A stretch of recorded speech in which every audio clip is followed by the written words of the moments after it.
Guys, as you walk in, please make sure you hit that like button. Please make sure you hit that subscribe button. Please make sure you hit that notification bell on the right hand side. Remember to click all because we do go live each and every Monday, Wednesday, Friday, 6 o'clock Eastern time. Like always, thank you for tuning in to Chaos Culture Radio. Hakeem, Jordan, how was you guys' weekend? What's going on? What's going on? What's going on? Living the dream. Hey man, feeling good, feeling great. It's now starting to get hot here in LA, man. It's getting in the 90s, yo. So lucky I got Oh, some that's AC. good. Yeah, That's man. good. That's a good time to go to LA. I like it when it's hot. And It's, it gets cold at night. It's cold yeah, at night. yeah, yeah. Oh, It's perfect. heat Only in Miami was like that. Right now, here. me and Hakeem, we dealing with the rain. It's been Busy. raining all weekend. Mm. All weekend. And it's still raining today. Rain is good because you make a lot of babies. But also rain is bad because then you get wet. Sex is on my mind. Hakeem, not that. Shout out to Ashton Wings. He's the first one. No, the creator of the Shiesty Avengers is also in the building. He will be going live later on today at 8 o'clock Eastern Time, 7:30 Central Time, and probably, sometime 8 o'clock Central Time and 9 o'clock Eastern Time. Depends on how Ashton Williams is feeling. Can't wait for that. Shout out to Ruthless Truth is also in the building. Now that shout out to those that are watching us on Facebook, Instagram, Kick, and also Twitch. Thank you guys for always tuning in each and every time we go live. Kick, Twitch, follow us. Don't forget to follow us, and also on Instagram. Make sure you guys follow us and also comment. Don't be afraid to comment and join in with the conversation with us. I we dived in. So, Jordy already know what time it is. What's going on in the sports world? What's happening over there? All right, let's go. Let's talk about it. We're gonna get this some pre-Olympics. We're gonna talk about Sha'Carri Richardson. So Sha'Carri Richardson this past weekend, she probably finally qualified for the Olympics in Paris. She has qualified her. This is her first Olympic Games after winning the women's 100-meter finals on Saturday this past weekend at the Olympics trials in Hayward Field in Eugene, Oregon. Richardson completed the race in the first place with a time of 10.71 seconds, the fastest time in a 100-meter race in the world this year. After making this the new feature, Sha'Carri secured her spot at the 2024 Paris Olympic Games with the U.S. Olympic team. Now, remember, back in 2020, she was competing. She was trying to go to Olympics in Tokyo, where apparently, she passed, was dropped dirty for, marijuana and everything. And the thing is like, it might be illegal here, but when it comes to, Tokyo, it was illegal. So unfortunately, she didn't compete in the 2020 Tokyo Olympics game. I did see your clip real quick about it. I did find a clip about, talk about her going to the race and, representing, Americans at the Paris Olympics. So go ahead, I can play the clip real quick, and after that, we'll chop it up. And shout out to Kendall, the mom father is also in the building. Coming out now, the 22-year-old from Georgetown, South Carolina. This is Melissa Jefferson. Training partner of both Twanisha Terry and Sha'Carri Richardson. Season's best in both the heats and the semifinal. I don't think three people are beating her. I think she's making the team. And that leaves just one. That'd be the reigning world champion. And our final competitor, she will be in lane 6. An NCAA champion at LSU. Bronze medalist at 200 meters at the World Championships. And I can't say I don't think that's the clip. Not the right one, my bad. Oh, hold on. They probably look the races. There was another clip. I'm sorry, I sent it to 1-1. All right, I'm gonna go. You want me to go? No, but you can fast forward, no? You can fast forward it till you probably can fast forward to the ending when she was passing everything. Yeah, try that. Yeah, that's fine. That's fine.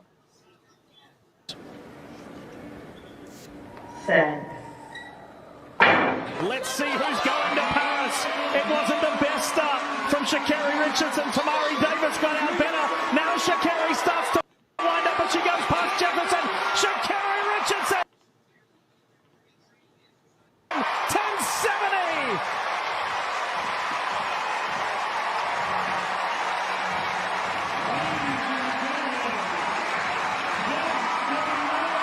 Man, she fast though. She fast. Yeah. She fast. That's one fast girl. I want to know when they say she's a runner, she's a track star. What they were talking about her? Well. And so too is T.T. Terry. Boy, am I glad I got to mention of Dennis Mitchell, because all three of his athletes have swept. They are all going to be in Paris at the Olympics, and they are all first-time Olympians. That's what's up. That's good. Sha'Carri Richardson hugs Twanisha Terry. And Melissa Jefferson is going as well. And oh, by the way, that's the fastest time in the world. None of that matters. All that matters tonight, top three, and you get your ticket to Paris. Oh.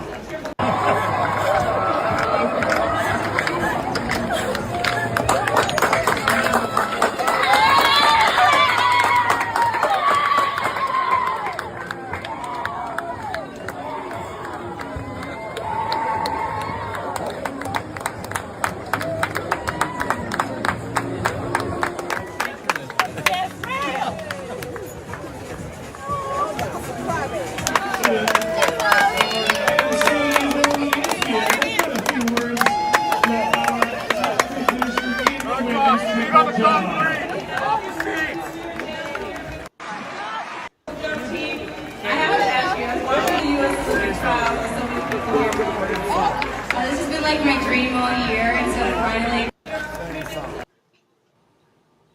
That's what's up.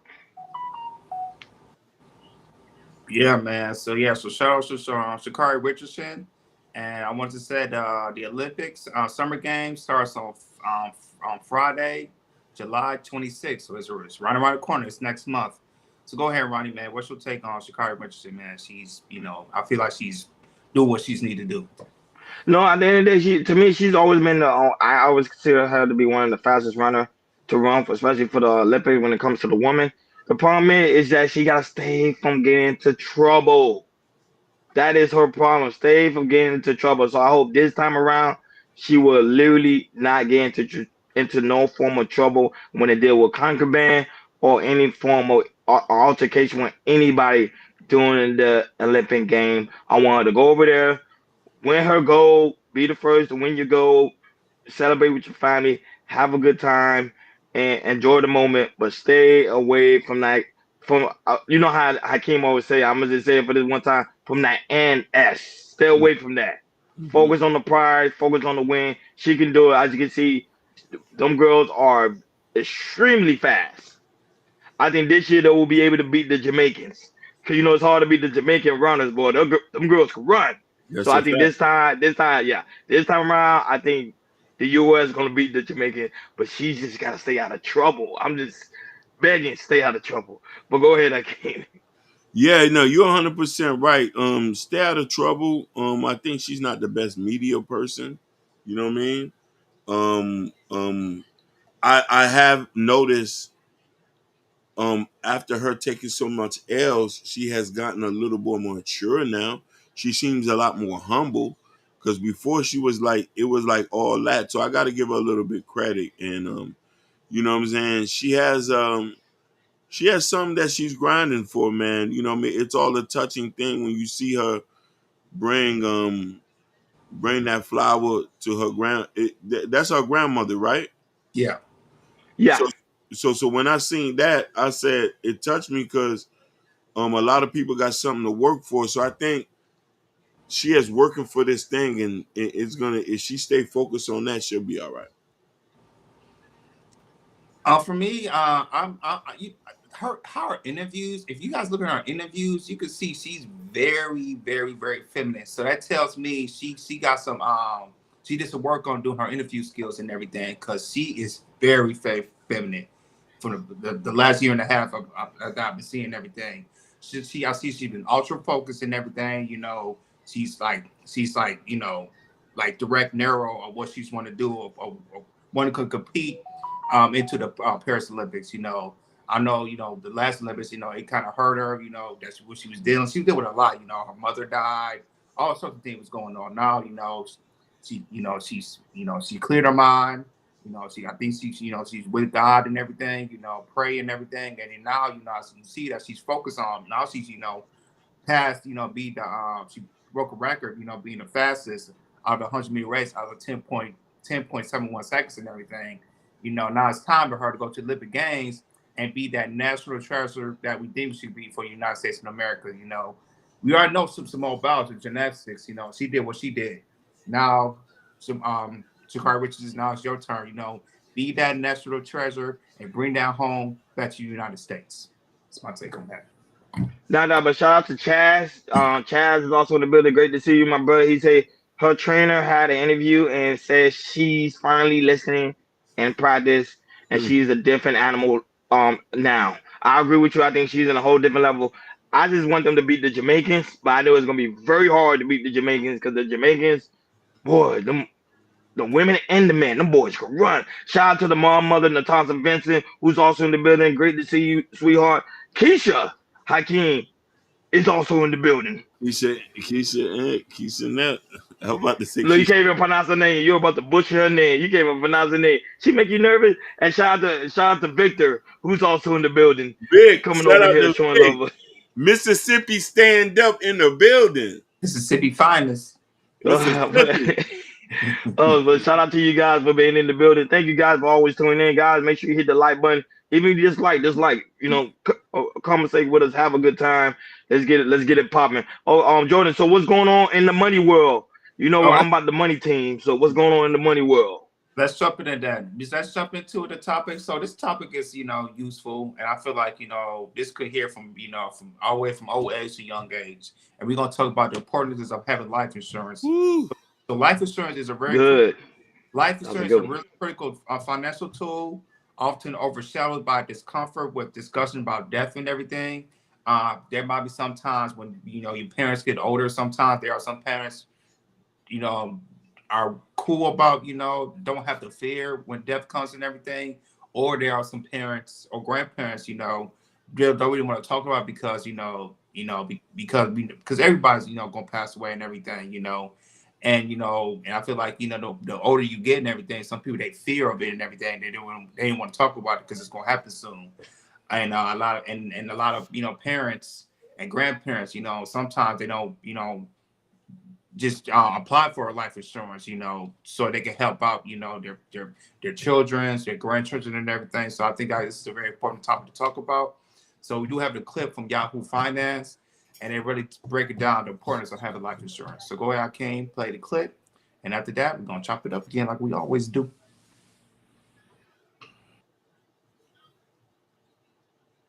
It's never been fun to think about the reasons why you might need a life insurance policy, but that doesn't mean it's something that should be avoided. For more, let's welcome in Ross Mack, who is the Yahoo Finance contributor, joining us here to talk all things life insurance today.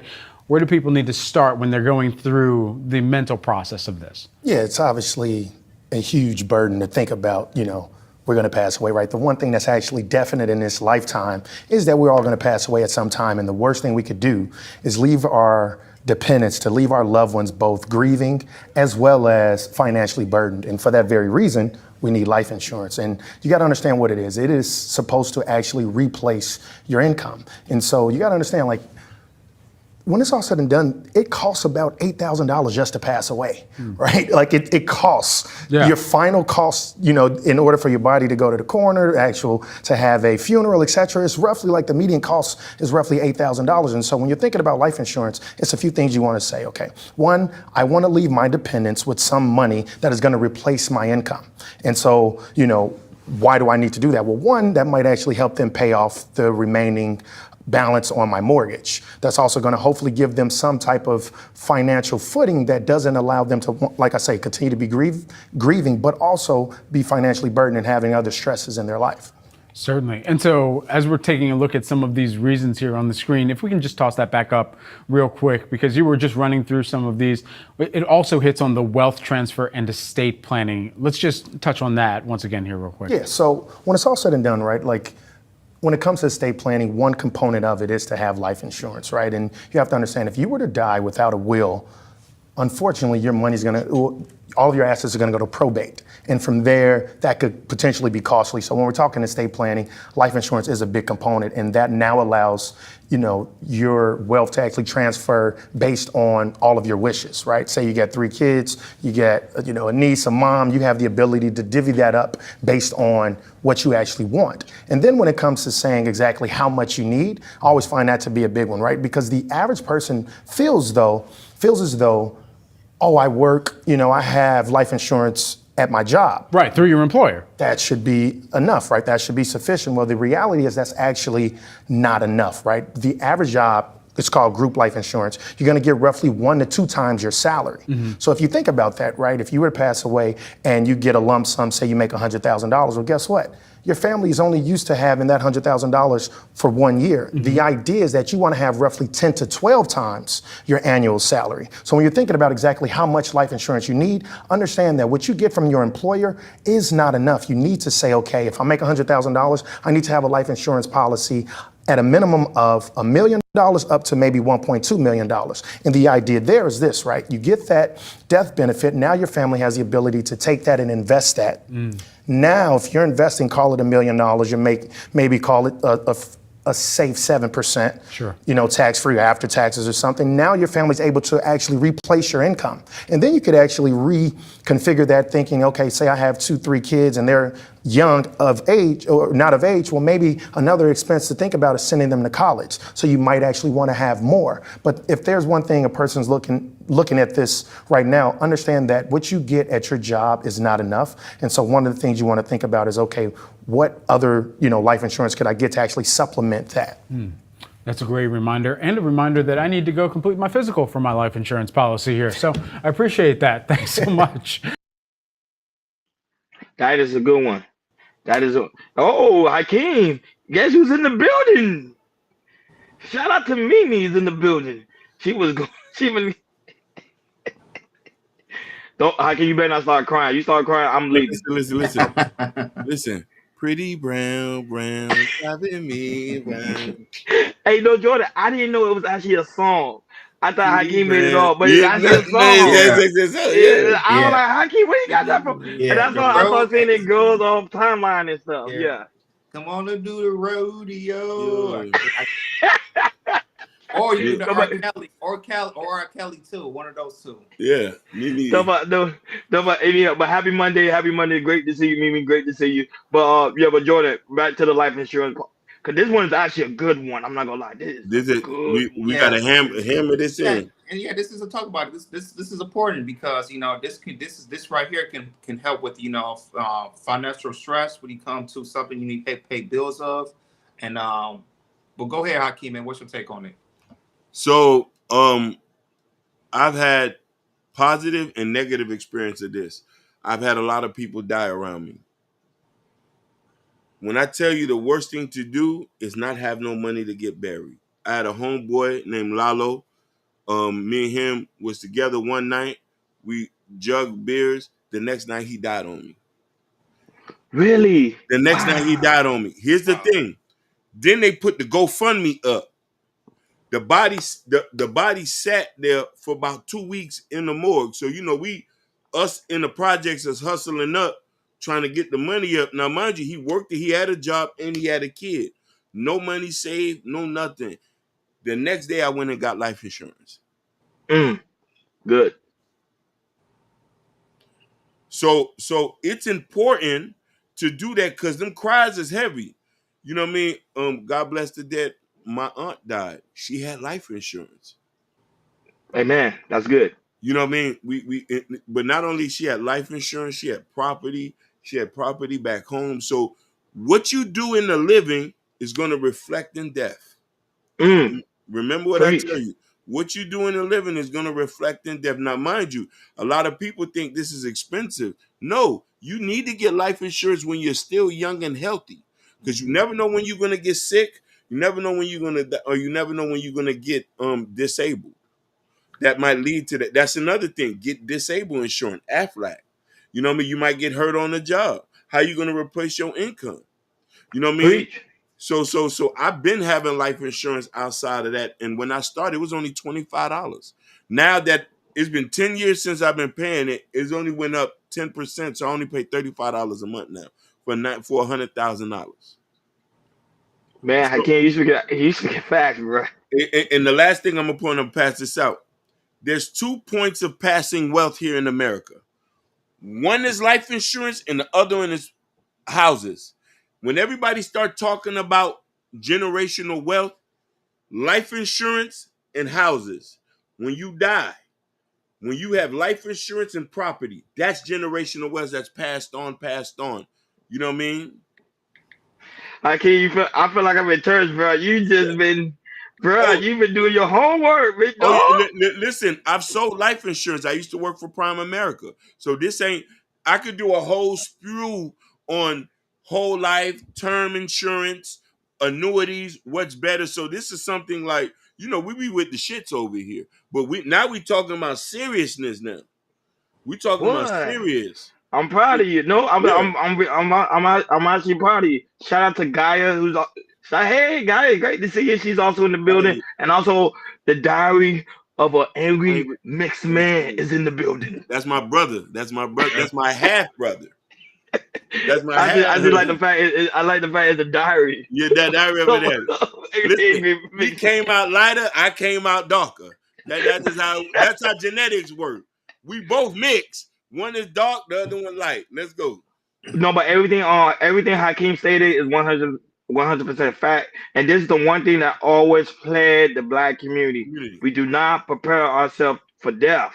We wait to the last minute, and then now we're doing the GoFundMe, and it's not right for our family to suffer while they're grieving. You want to make sure while they're grieving also in peace, that everything's gonna be paid off. You don't have to worry about where they're gonna bury you, where are they gonna take you, like Hakeem stated, are they gonna leave you in the morgue for another 2 weeks? But they're able to take you out and make sure you have a nice proper burial. My dad, after my mom passed, my dad made sure she had life insurance, and he made sure everything was taken care of. Very well. Yeah. And everybody, Hakeem, even my mom's relative, they were so ecstatic that they didn't know that my dad was able to prepare for that. That he was very smart enough to make sure he had life insurance. He had life insurance for all of us, so he know like if anything ever happened, we will all be okay. And for me, I peeped games during the pandemic. I saw what was going on within the world. I had to make sure my family's going to be safe. Hakeem, I have two. I have one with my employers, and I have one outside my employers. Like Busy. Hakeem stated, it's better to get it while you're young because it's cheaper It's than when you cheaper. get it when you're older. When you're older, you spend about $200 to $300, but when you're young, you only spend about $30. Especially Busy. with your employers, sometimes they only take out $5 out of your check, and you Right. getting like a half a meal. Yeah. And, So and if that's something, go ahead, Hakeem. no, you're right, brother. God bless the dead. Your cousin that recently just passed, the police officer. You Yes, sir. thought that he didn't have life insurance, did he? No. That's the hurtful thing about that. We losing somebody, it get even hurt the aftermath. People need to think about it. We lose somebody, but it hurts even more in the aftermath when you have to pick up the pieces. Ain't no money there. And you could have said the price of a latte, a month can make sure your family will be straight for generations. Yeah. But that's the price, because remember, we in the black community, we are afraid of death. Yeah. Which is very interesting because we heavy in church. Oh, We know there's life after death. Why not prepare to get ready for the life after death? But it's just something we don't know. Because I think we especially because black people are very spiritual, so we think when we yeah. prepare for death, that means something bad is going to happen. Wait a minute, peace of my mind, he Peace said. of mind. Hey, peace of mind here. Do me a favor. Do something to make me feel good. And now, but shout out to Genesis at the dark. I know she had a stressful weekend. Shout out to her for being here. Genesis, great to see you. Great to see you. But and now shout out to Nightish, man. Nice. Nightish killed Nightish. it last night. Nightish was Hey, killing it Nightish, last night. you was going in. Hey, listen. I was making money last night, all morning. I fell asleep on the Cash App button. I was trying to send you some money. He was making some money. Yeah. Yeah.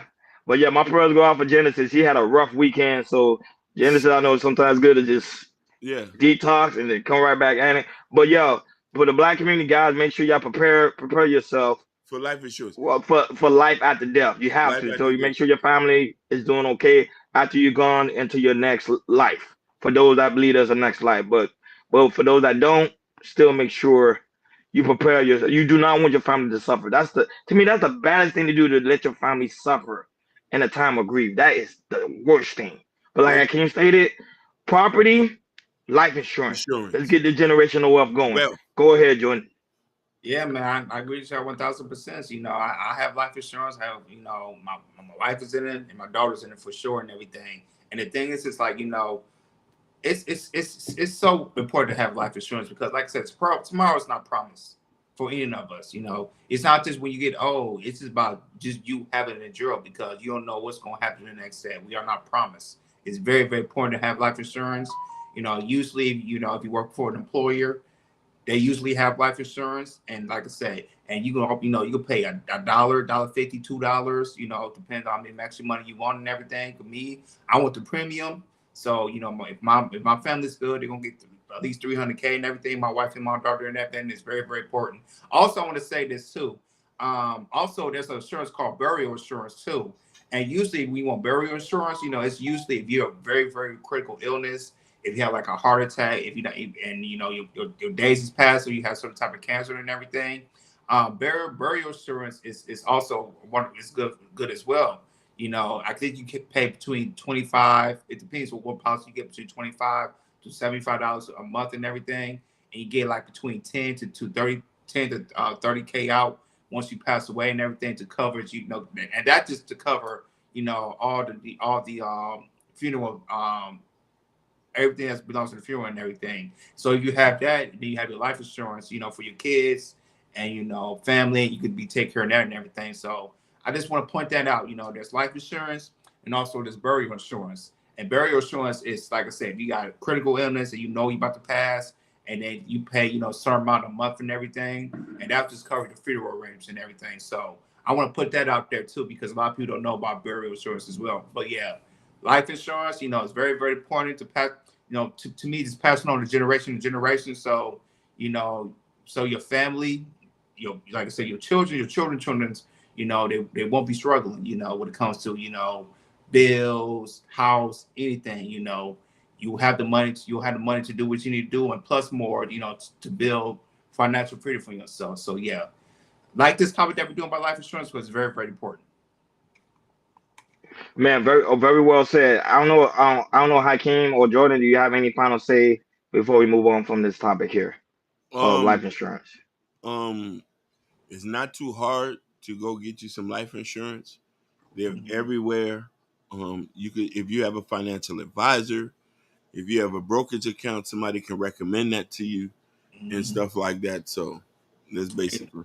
And yeah, just go on Google, type in life insurance, and look at different policies to see what works best for you. You know, I mean, like I said, you can have your employer, but it's also what Ron did. It's also important to have something outside your insurance too. So, you know, you'll definitely, and your family will definitely be okay. But yeah, life insurance is very, very important. So that being said, guys, make sure you hit that like button, make sure you hit that subscribe button, and don't forget to hit that notification bell on the right hand side. Remember to click all as we get ready to deep dive to all different variety of topics that were trending over the weekend and also trending today. So Jordan, you already know, do your thing. All right, let's go. Let's get it. Let's chop it up. Let's chop it up. So over the weekend in Florida, a rapper Foolio was shot dead in Florida. Shot dead in Florida. I'm sorry. Um, Foolio has been shot dead during his birthday celebration in Tampa. Police said four people were hit with gunfire in a hotel park earlier on Sunday. One person died, who they believe to be Foolio. And it came out that, you know, it's him. The 26-year-old victim, whose legal name was Charles Jones, was identified in the statement by a law firm that represented him. The musician was reportedly ambushed in a hotel car park, and it said in the statement he had been forced to relocate after being asked by authorities to leave an Airbnb property when he and his guests uh, exceeded the occupation limit. The rapper had been posting materials to his Instagram account About the celebration, writing that police had shut us down.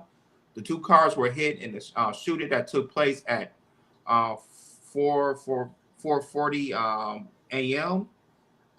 The three others who were injured were taken to the hospital where their condition was described stable. Foolio has nearly a million monthly listeners on Spotify. He wrote on the Instagram post that recent months had been tragic, citing multiple attempts on his life. He is said to have been open about his gang affiliation. Police have urged the public to provide any information about the investigation. So yeah, man, sad to hear that. Very, very sad to hear that. So we do have a clip we're gonna play for you guys, and after that we're gonna chop it up. Go ahead, Akeem. Natasha, his name is Charles Jones. Shout outs to Joe Don't Hurt Him. Shout outs to Jalen, Houston Finest. Thank you so much, Peace of My Mind. Yeah, thank you for coming by, Peace of My Mind. Thank you for dropping by. We're working to learn more about a shooting that left a Florida rapper dead and 3 others hurt in Tampa, not far from the University of South Florida. Good evening. I'm Allison Henning. And I'm Ty Russell. Thank you so much for joining us. Investigators say it happened outside a Holiday Inn. And News Channel 8's Georgia MacArthur also noticed bullet holes at a neighboring hotel. Ty and Allison, a prominent rapper, Charles Jones, whose stage name is Foolio, was celebrating his birthday here in Tampa when it was cut short by gunfire. Take a look here, a bullet hole here at the wall of this hotel. Also, I'm going to show you here, this window appears to be boarded up. Now, Jones's longtime attorney confirmed very limited details as to what happened here at this hotel. A black car riddled with at least a dozen bullet holes, a window boarded up, and bullet holes on the wall of this hotel along McKinley Drive in Tampa. I only heard one. It woke me up, but apparently there were more than that. Police say they responded to a shootout just before 5 o'clock this morning. Investigators say 26-year-old rapper Foolio, whose real name is Charles Jones, from Jacksonville, was gunned down in this parking lot between 2 hotels in Tampa. At this point, it's part of the investigation, but it seems that they might have been coming here to the hotel to get a room. Longtime attorney Louis Fusco, who represents Jones, confirms the rapper was kicked out of an Airbnb, then went to a hotel. That's where investigators believe Jones and his entourage were ambushed. Social media posts point to the rapper celebrating his birthday, and witnesses say it was interrupted by an unknown group. Now the search is on for the parties involved in the shooting. You know, we always say it, but in cases like this, it really does make the difference. If you saw something, if you heard something, any little detail can help us figure out what happened here this morning. The attorney who represented Jones is asking for privacy for the victim's family during this very difficult time. In Tampa, Georgia MacArthur, 8 on your side. Yeah, man, it's sad. And I want to say this too, and this was on the blogs and everything. So apparently there's a rapper named Young and Ace. Him and Foolio has been beefing a little bit. And they said that Young and Ace had a video of him having like a diss track, and it says, you know, after this diss track that he ordered a hit on Foolio, allegedly. I want to say allegedly that he ordered a hit and everything. So, you know, as the police do their investigations and everything, you know, it's gonna take a while to see, you know what happened and everything, or who put the hit out on him. And, you know, if it was alleged Young and Ace who allegedly ordered a hit and everything. And the thing is, he has a video out too and everything of him saying that he did it and everything. It's out right now on YouTube. You watch it on YouTube, it's on Spotify and everything, that, you know, of a bar that he said as well. So this is just allegedly. We don't know anything yet, but I want to say they did have beef and everything. So we don't know. But yeah, man, this is sad to hear, man. But Hakeem, man, what's your take with, you know, with Foolio, you know, shot and killed? Yeah. Shout outs to Miss Donna. Thank you for joining us, Queen. We appreciate you being here, beautiful. Yeah, send her that heart. Yeah. That's for you, Miss Donna. Ace is up next. You all right, my brother, Abner? So here's what I'm gonna say. For somebody who's been in the streets, you live by the gun, you die by the gun. Ain't no way of getting out that. The most hurtful thing is we're so desensitized by it that he dropped a diss song.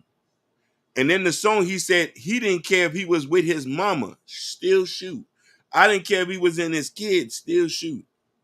These are devil worshipers. These ain't, now mind you, there's a difference. We're black men. Those are niggas. We can't feel sympathy for them. They both was at it so many years. They make the neighborhoods not safe. I can't even go get my famous sub that I like to get. The neighbor where I usually go frequent at, they shooting each other out there. What do we do? When people get mad and say, oh, we need stricter gun laws, we need to do this and this and that, young black men is dying. So we're going to save you with ourselves. Let's hire Trump then. You want to kill grandmothers, shoot up blocks, and do all this? It's not safe to go nowhere. A lot of y'all get mad with the police. We can't go. We can't. It's not safe. You just, listen, they just wiped out a whole generation that we'll never see. Doctors, lawyers, cures for AIDS. Who knows what these young black men could have provided for us? So many layers to this. Lack of fatherhood, lack of job opportunity. It's so many, but a lot of it is love. A lot of these kids don't have love. And I'm saying, if we do not stop, it's going to get even worse. And I'm going to say something that might hurt a lot of people's feelings. Jail is going to save a lot of these kids' lives. A lot of them need to go to prison.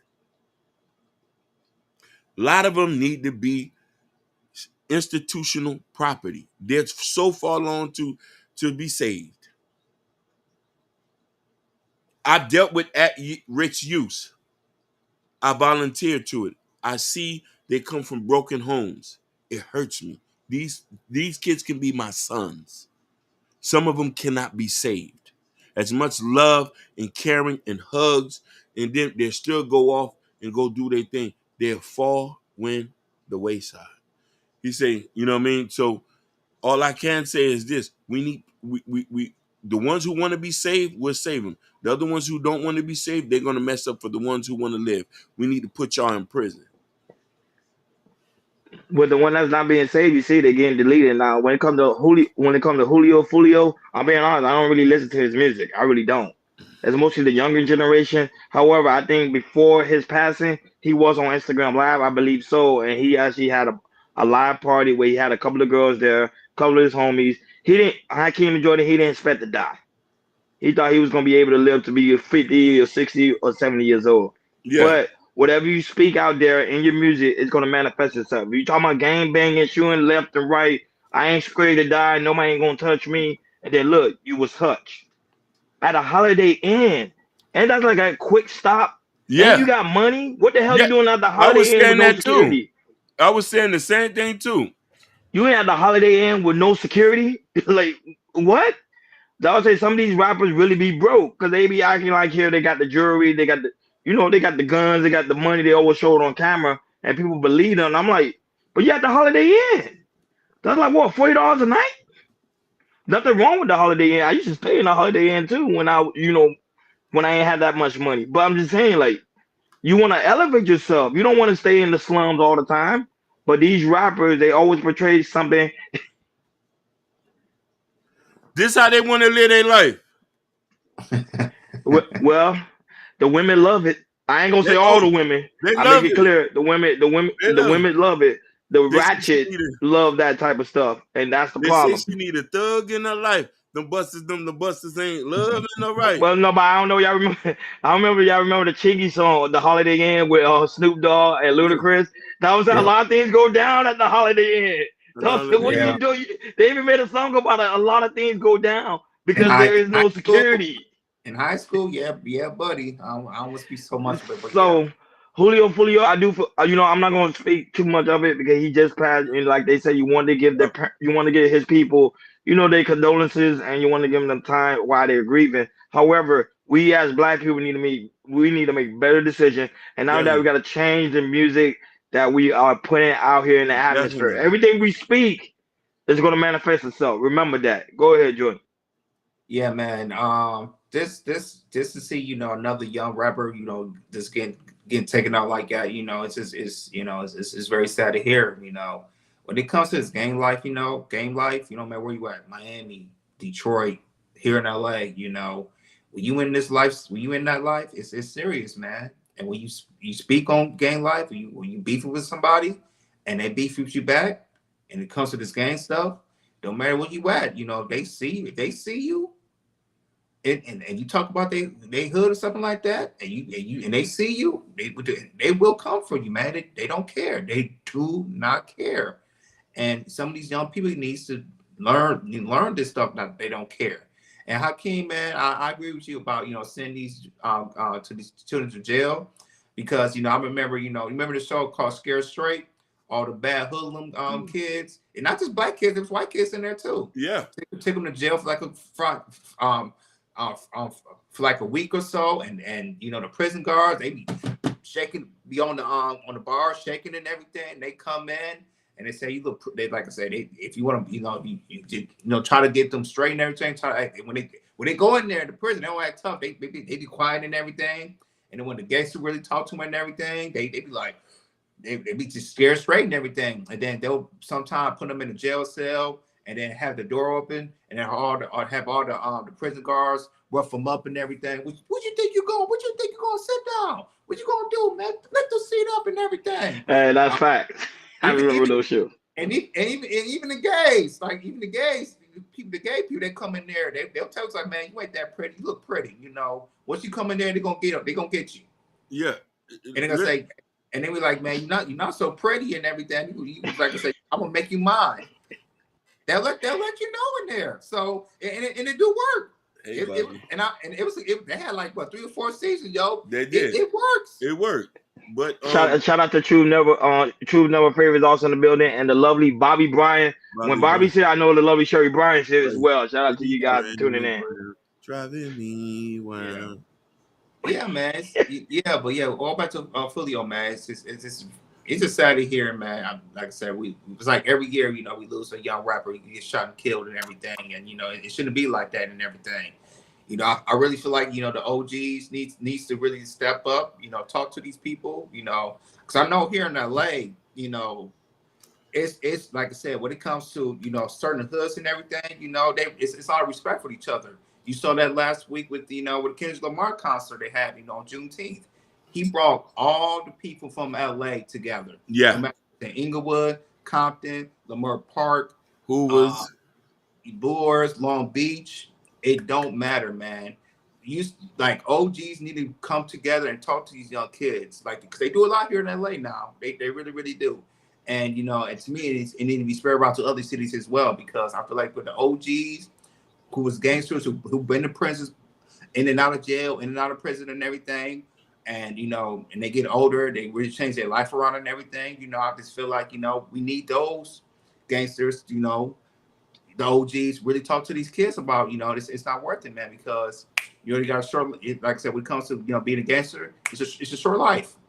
It's a very short life, because it's like when you win the gang life, it's like you have a higher chance to get deleted, and as simple as that. So I'm trying to see stuff like this. So to the OGs out there that's in Florida, that's in Michigan, Georgia, whatever, if you get the chance to talk to these young cats, talk to them, because you could, because you definitely have stories about what they're doing, because it'll be a rerun of what they're doing right now. So yeah, man, sad to hear.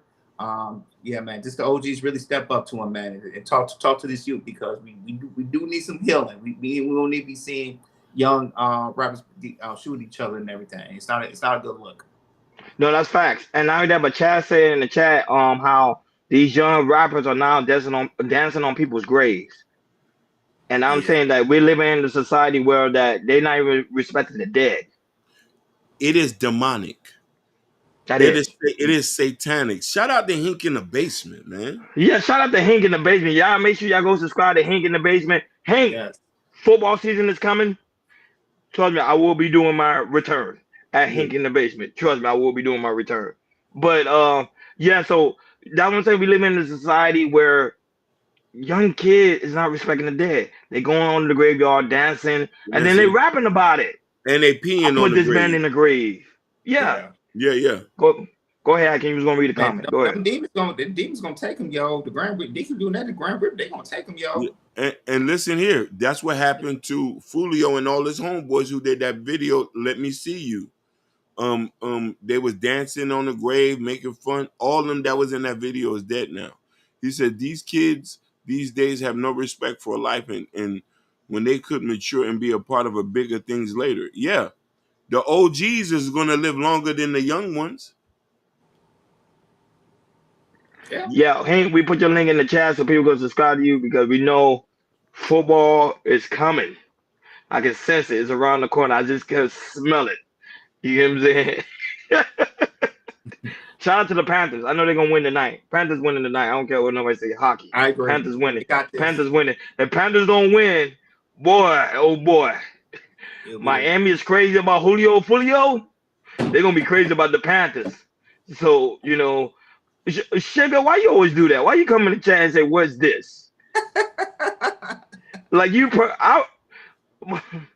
I'm thinking about timing her out just for one time. Like I don't even like timing people out. I'm feel like just timing her out because she really come in here and be like, "What's this?" She see the thumbnail. She don't do no googly eyes somewhere. She was like, okay, what's going on here? What's this? What's this? Y'all Hey, Jordan heard him. Don't say that Florida's gonna be crying tonight. Don't say that. Cause the Florida Panthers, literally the species itself, like the actual Florida Panthers, are like going extinct. We cannot let that happen. We cannot. The animal, we cannot. We need this. we need this way. But anyhow, Julio Foolio, he causes upon himself dealing with the wrong type of people and dealing with that form of environment. Like I said, we as black people, we gotta get away from the nigga ass.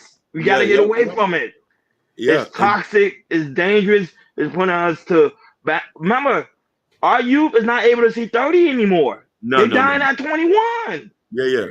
Hey, this the reason why a lot of you young girls got to get with old niggas like me. You know what I'm saying? Well, that's true. Yep. Well, Hakeem, they like younger. They like older men anyway. They say they're more mature. Listen, and this is the point.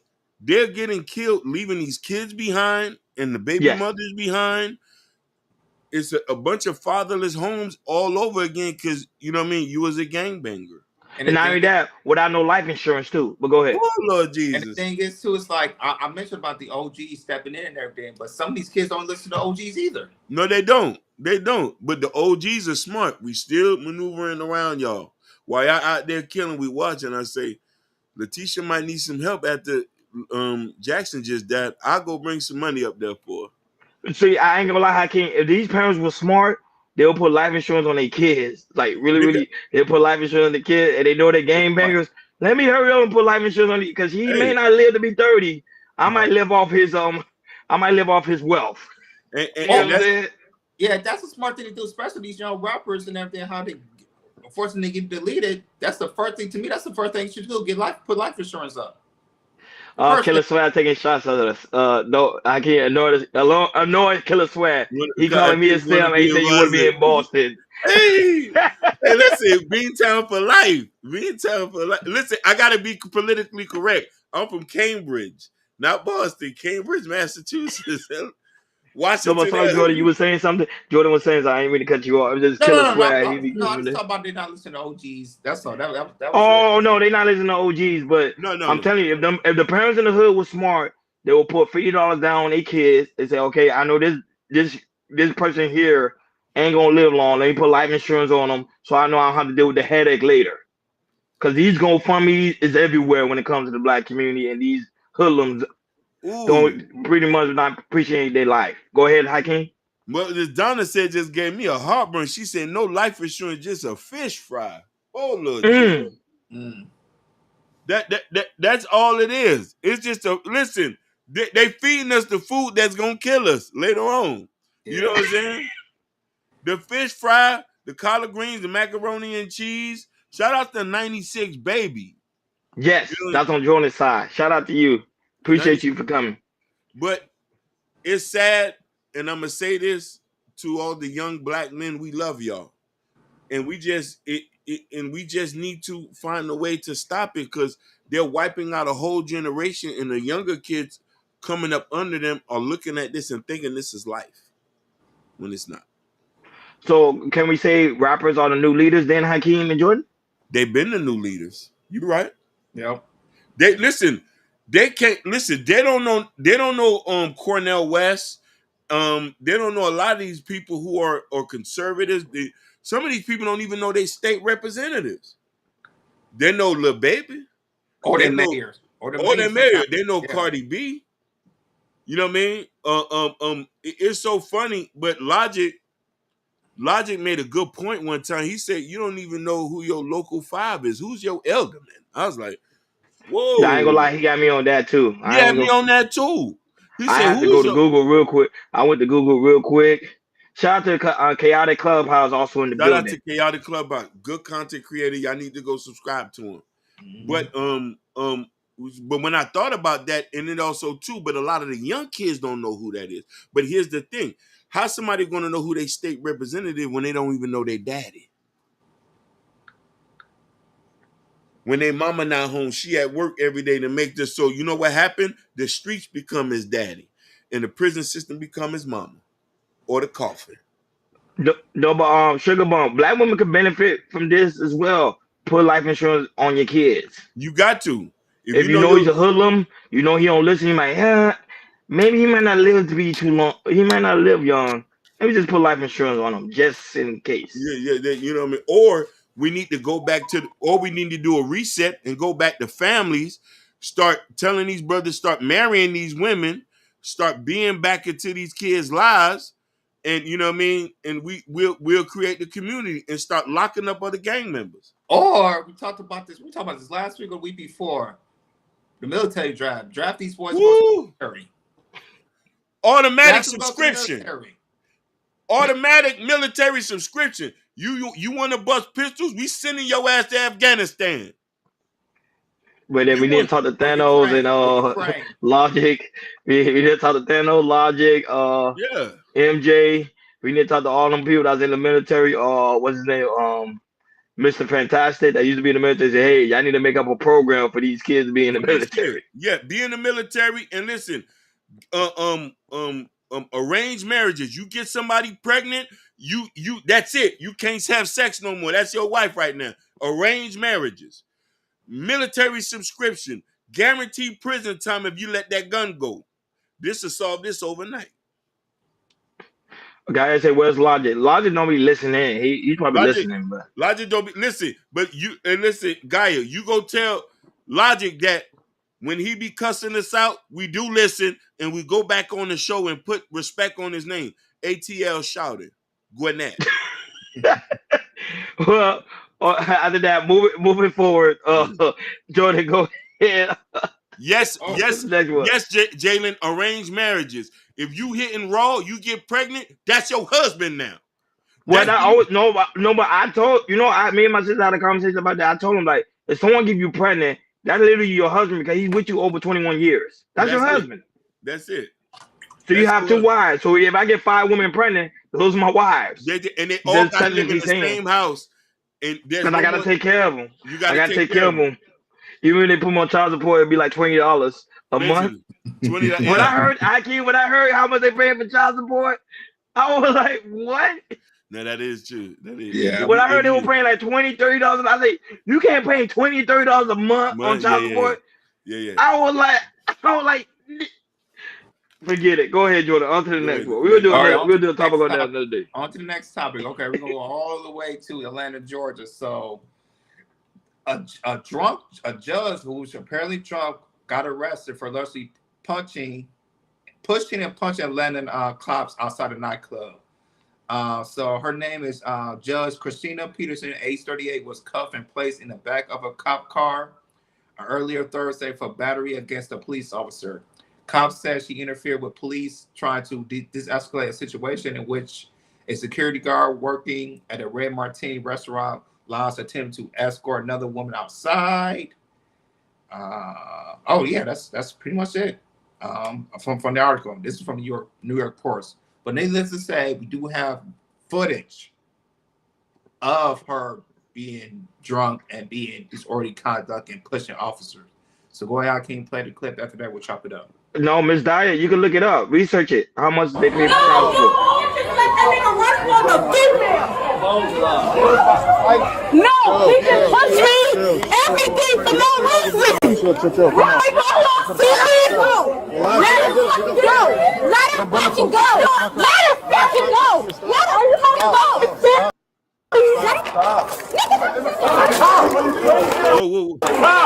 That's a cop.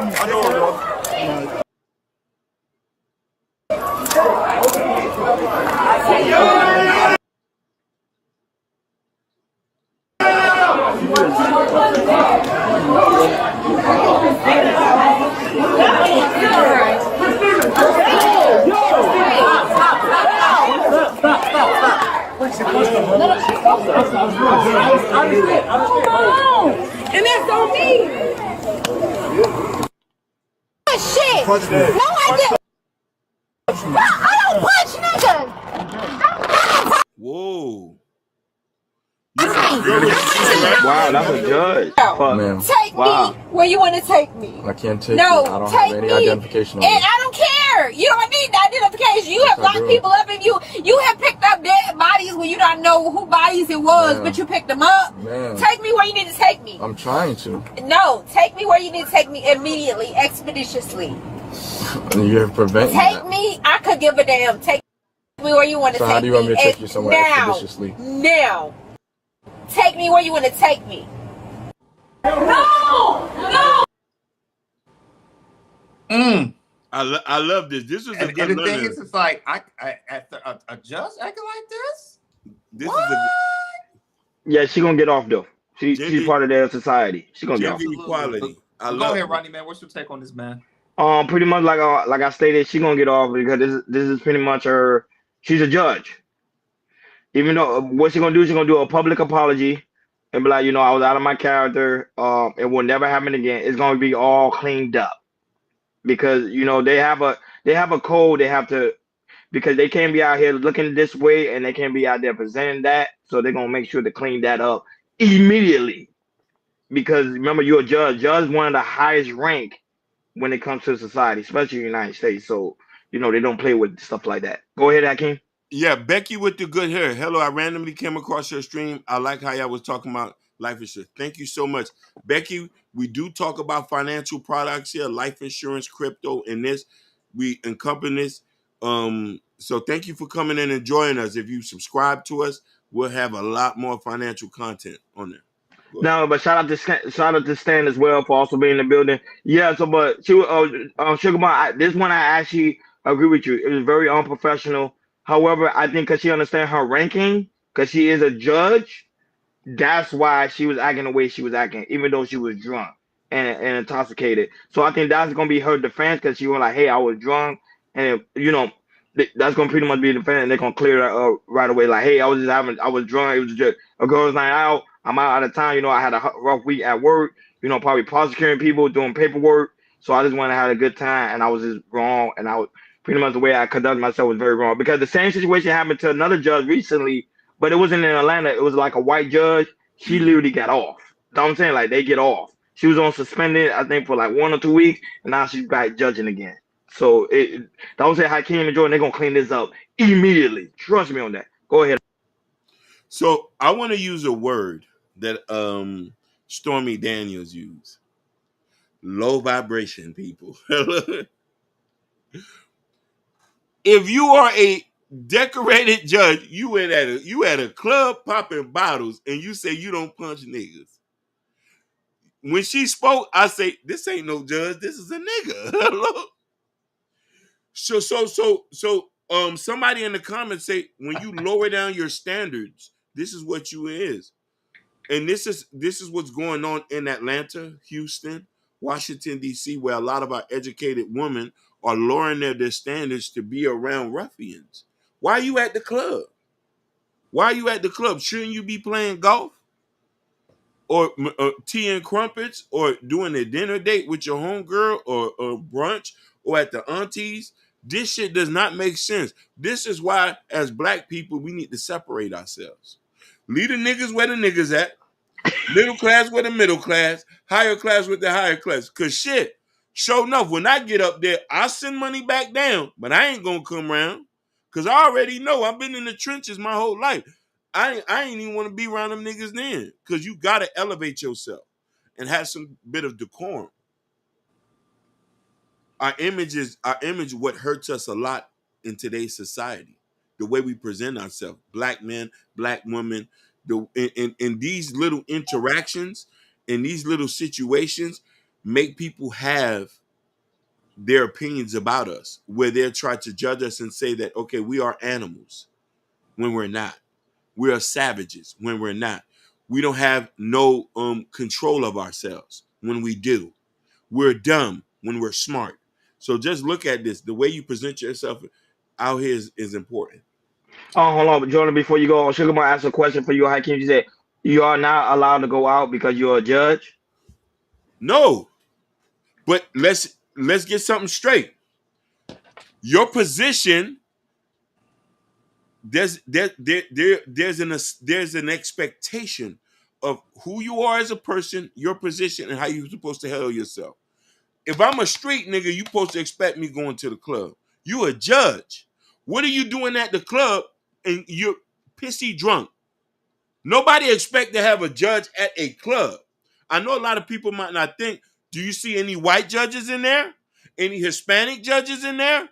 Any Arab judges in there? Not at the Red Martini. No, hell Not no. at the Red Martini. As black people, we think we can be at the highest level and do whatever we want. No, you can't. My cousin is an investment banker. He won't even come back to the hood. He's not going to put himself in a position where his character gets questioned. So listen here, Sugar Mom, you can do that if you want to. Don't expect your colleagues to respect you. Don't expect you'll get a raise or you'll get promoted. Isn't that Sugar Bump at the Red Martini?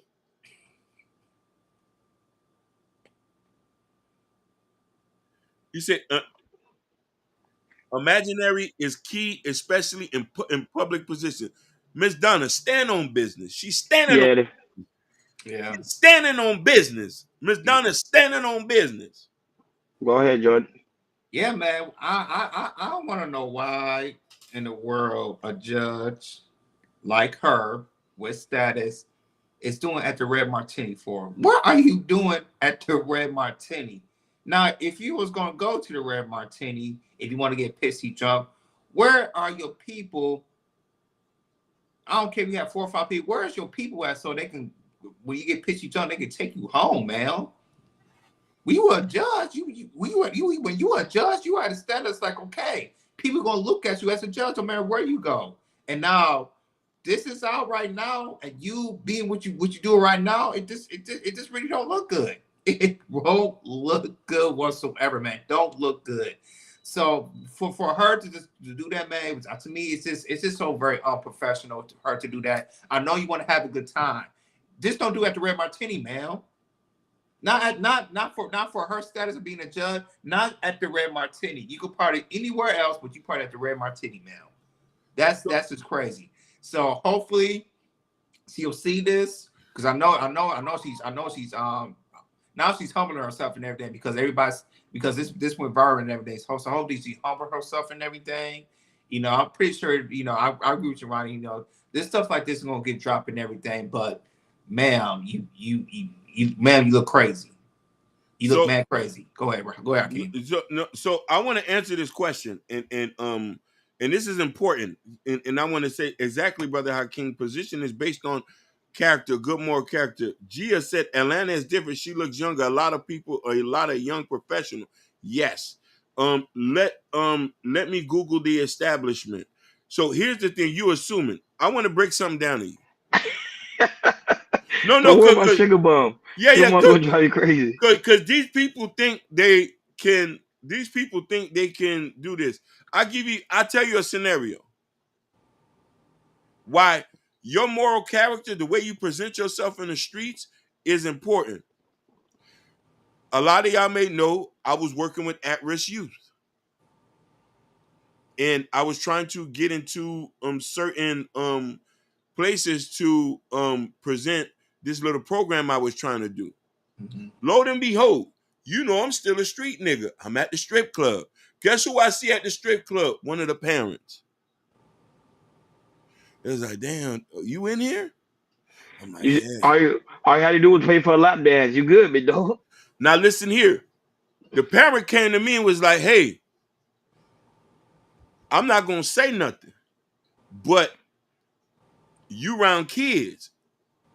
And if you around kids, you in here, it not gonna look good. So when I thought about that, in hindsight 2022, I'm like, damn, I had to stop. So if I'm doing anything public, there's certain things I was doing on the back end. I had to stop myself. It matters. No matter how young or older you are. If you have questionable activities that you do and you're in the public eye, people are going to, everybody knows somebody. That's true. So that is true though. And then I'm trying to work with kids, but I'm popping bottles and I'm ripping up a whole brick of 100 ones. No, but quick question. But you guys still allow people to live life though. You can't tell people dictate people can't go to certain places. Then go out of town and do it. Yeah, that's fair. Yeah, go out of town. That's fair. Yeah. That's fair. That's a good point. Nobody knows you like that. Go out Nobody of town. know you like that. But if you but what happens if you're like a famous podcaster? People know who you are. Go out of town and do it. Right. Get a private, go overseas. Get a private room. Get you a go private overseas. Bar. You go do that stuff overseas. Your public image is very serious. This is why you can't get into no fights. You can't be beating up people. The way you present yourself is this.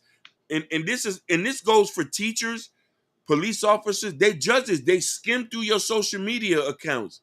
They'll Google your name. Oh, you was in a big brawl? Hey, I say this, Hakeem. Like once we get big, we go out with each other. We make sure we get like a private room, something like that, so nobody mess with us. I'm just saying, I'll pay for myself. Jordan's scared. Shit, it's gonna be private. Yeah, I'm gonna pay for that. We all secure and everything.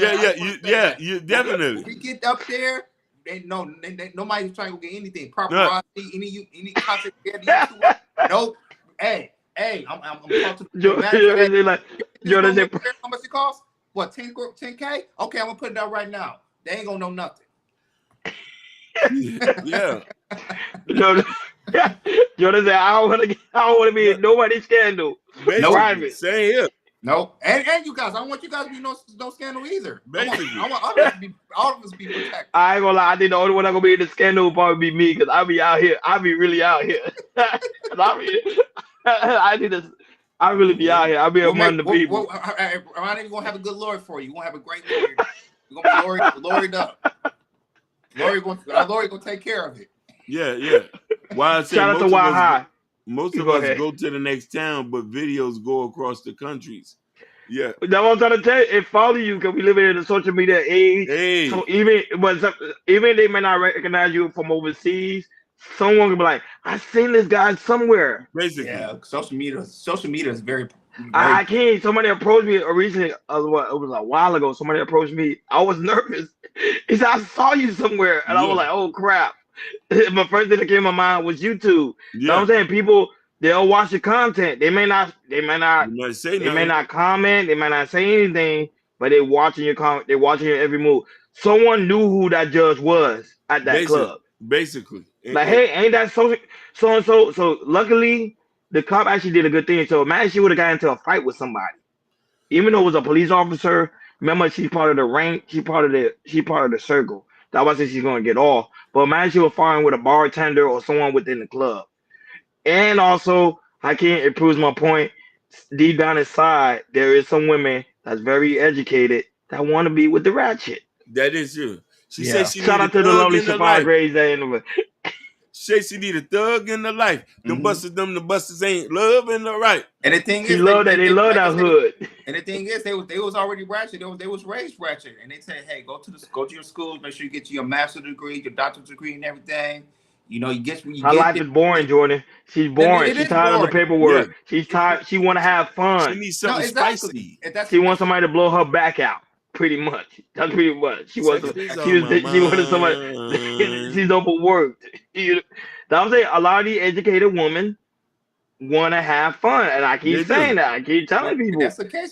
they're tired of being home. They You are a gigolo. with their dog and Get the you a teeth. gigolo. They Get you know a gigolo. they want the nigga in the scat pack so they could do donuts and bring them to the party, like do donuts and shit like that. Why? I agree with Jay. You see, I never disagree with Jay Prince. I No, agree no, with no. Jay Prince. He is him because We those are the guys they be looking for. Is the we Jay Prince type dudes. we're never he listen. There's a lot of points that he say proves it because we seeing it in real time. But the thing is, the thing is that the Jay Prince type of dude, they don't know how to finesse the situation. If they knew how to They don't. finesse it, they will be in a really, really good position. Believe that. But anyhow, Next Sapphire Grace is in the building. Great to see you. Make sure you guys go and subscribe Queen, to She Rising Soul. pretty brown, driving me wild. He said, "We been telling y'all, Ashton. I've been telling them. You haven't been telling. I've been telling them this from the get go. Because after I've been experiencing different type of women, and I realized not all of them are the same. Of course, every woman is different. But being in Miami, because you see all different varieties of women, you kind of notice that that's what they like. I keep saying they like Yeah, that aggressive dude. with the The aggressive dude dreadlock. that's gonna tell you to go over there. Like, I can't. Why you have to say dreadlocks? Yeah, listen, they do. They like the dread hairs. They like the dread hairs with the sticks in the car. They got 2 or 3 sticks in the They like whip. it when their blood pressure's up. They like when Yeah, I don't know why they like it when their blood pressure's up. I don't know why. I just. and the But scat anyhow, pack. Jordan, move it. But this is not a Anyway, relationship topic. But go ahead, Jordan, moving forward. next Move. time. All right, moving forward. I want to get to this one real quick because this went viral. So a boyfriend says he works 70 hours a week to pay all his girlfriend bills, so I she saw doesn't have that. to work. Yeah, So this went That was viral. deep. That was nice. Yeah. So they don't do 50-50 relationships. So yeah, he works 70 hours a week just to make sure everything's paid off. So go ahead, I can play the clip, and after that we'll chop it up. Hey, but Sugar, you gonna come wash my locks? It do make us look dirty. You gonna wash them? I need my locks washed. And I'm gonna say, you guys, that's Ronnie's real locks. yeah. It's Some people long. think it's fake. When I met Ronnie 10 years ago, his hair was right here. It's like what was right here when I met. Nutty dread. Yeah, it was right here. So I just dread. want to let you guys know that's just his real locks. I just want to say that. But go ahead, King. Dreadheads do it the best. Remember that. We Sugar. don't go 50-50 in our relationship. So we don't go 50-50 in our relationship because I work 70 hours a week and I pay all her bills. She a stay-at-home girlfriend because we don't got no kids. We live separately, so I pay the bills at her house and my house, take care of her like the queen she is. And you do stuff, what you do? Just let them know what you do to pack my lunch and stuff like that. Yeah, sometimes I'll pack him like a little Lunchable to go in his lunchbox, or You make the best Lunchables. I know. You like the pizza ones, or you like the sandwich ones? I like the ones with the crackers in it and the cheese. Yeah, the little sandwich. Yeah, little cracker sandwich. The Capri Sun. That's why I said let's talk about He's adorable. So something else, because he act like, I don't know. Sometimes he act like he's still hungry after that, which I don't know why you still hungry after you. I just to a lunch. My check go direct deposit to her account every week. I don't want her to feel like she don't.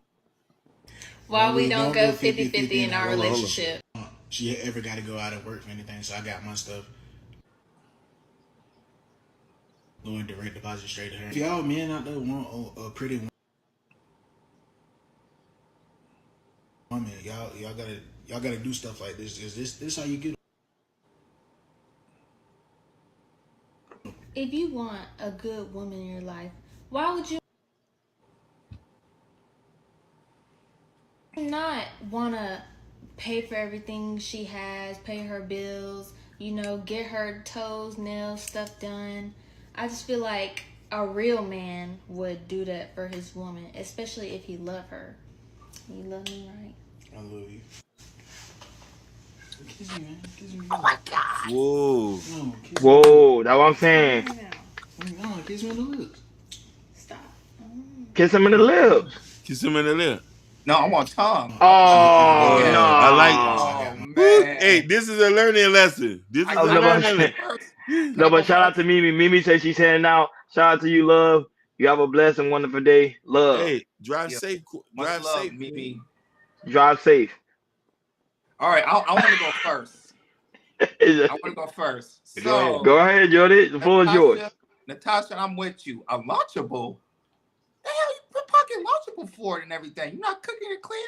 So this, we all know, this is a type of relationship when the guy likes a woman, but the woman does not like the man like that.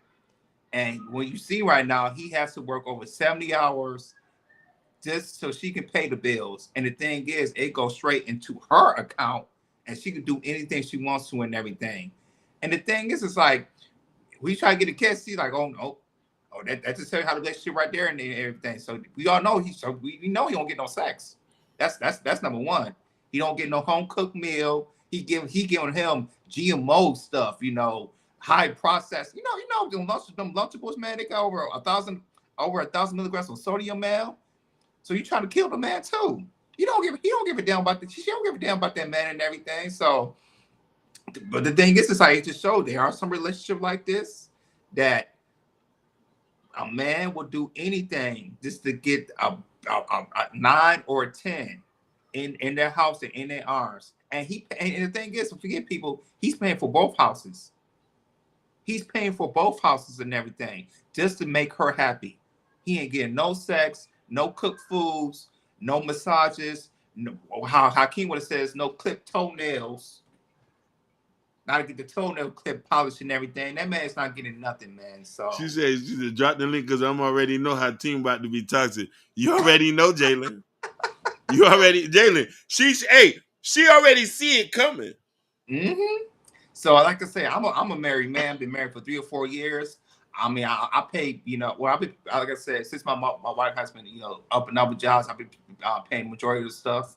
But the thing is, it's like when I pay some bills are bringing more, or like I said, in general, the last 4 or 5 months, I've been bringing a lot, most of the groceries in the house and everything, and she appreciated it. And my wife cooks more and everything. She might cleans a bit more and everything, you make it worth, if I'm paying something or, bringing the groceries or something like that. This situation, she should be worshiping that man. I'm talking, come on, man, 70 hours a week, man, that's a lot. That's a lot, man. He probably worked maybe six days doing 12 to 15-hour shifts, yo. That's crazy, man. But hey, man, for him, he's happy, but in the long term, it's not going to work out because once he starts losing his job, it's over. Go ahead, King. No, never. Shout out to Gaia. She said, y'all be good. Because I think she's headed out of here, I think. So shout out to you guys for stopping by. We really do Yes. greatly appreciate it. Go ahead, Akeem. So this has to be a skit, but ain't no way on God's green earth, Lord Jesus, hallelujah. I'm paying that amount of money for that. What you mean? No, there's no paying, there's no working 2 jobs, and I'm eating Lunchables, fresh cooked meals. I'm tapping that ass before I go to work and when I come home from work. There's no, and listen here. How can you not go in enough, man? Come on now. You go listen, harder, man. I'm Sorry. standing on business today, Jordan. I'm standing Okay. on business. Listen, Okay. she has to be in servitude for me if I'm paying them type of bill. Ain't no putting my money in your account. But listen here, fat niggas are paymasters. Most of them are. She found her a fat sucker. If that's what it is, you got to pay like you weigh when you a fat boy. You got to pay like you weigh. There's no way of getting around it. If he was a skinny nigga, he would have fucked for free. We know that a skinny broke nigga, a tall skinny nigga with big feet, he fucking for free.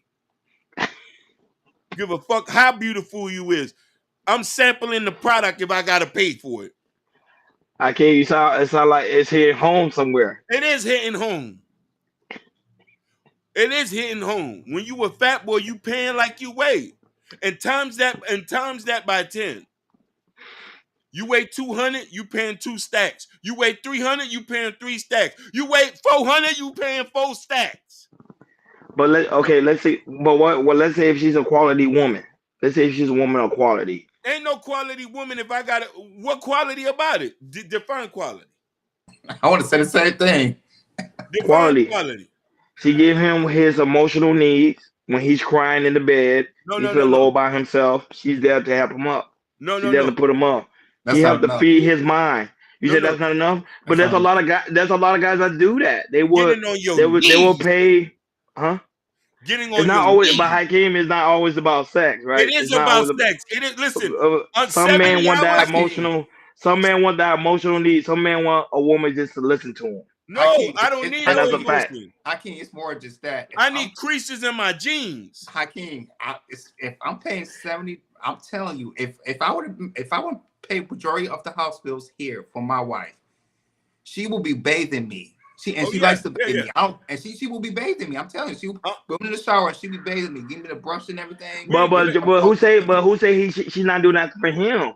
She's just not kissing him on camera. That's fine. Who say she's not clipping his toenails, bathing him, making sure that he's confident to go outside because y'all say he's a big dude, huh? She'll be out on the streets.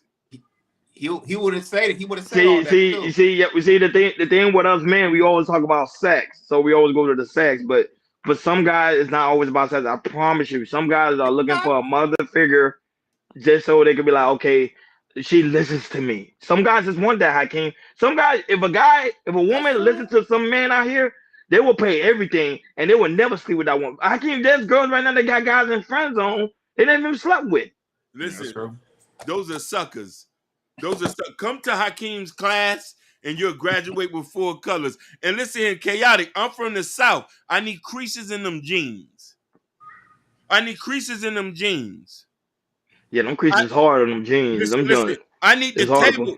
We need the table wiped down with Clorox. I want a coffee maker every morning. Where the coffee? You better tell them fresh in the morning, baby. Okay, let's say she make you coffee, but she not giving you sex every day. You still have an issue with that. It's not the relationship that's for me. I'm not the man. See, Jordan said that's fine. So why Hakeem complaining? I'm not the man for you. I need everything. I need the full package. Love, caring, submission. I'm willing to pay for submission. No Folgers. Nigga, I need you to brew it with, you know how they brew the coffee? When they pour the hot one and they roll it around? You know how they do it in the coffee shop? With the little thing poured, and you pour the hot water around in circles? you pour the hot water in circles? I'm on that time. Listen, I'll pay the bills. Listen, he works a good job. I went on his page. He works a construction company. Oh yeah, he gets a lot of hours. He's straight. But so I'm saying it could be true. Oh, Miss Donna, I want it all, baby. I can't want it all, but he won't be able to handle it all because most men can't even handle the second round. Going the second round with a woman, you think they're gonna be like, oh, I want a woman I can have on demand. When most men cannot even do a second round. After the first round, they're done. And the thing is, sex should be last at my age, 10, 15 minutes. No, max. Listen. Max, exactly. And then you done for the day. Hakeem said he wanted evening, night, and afternoon. Evening, night, he's not gonna get it. Even if I got to pop a Viagra, I want it. I want to feel like you belong to me, baby. I need to feel like you belong to me. I need to be on top of you. Sweating, dripping sweat. Like, look at you, dripping sweat. Like, woo. Not that, but shout out to Stevie. Shout out to Stevie for being in the building.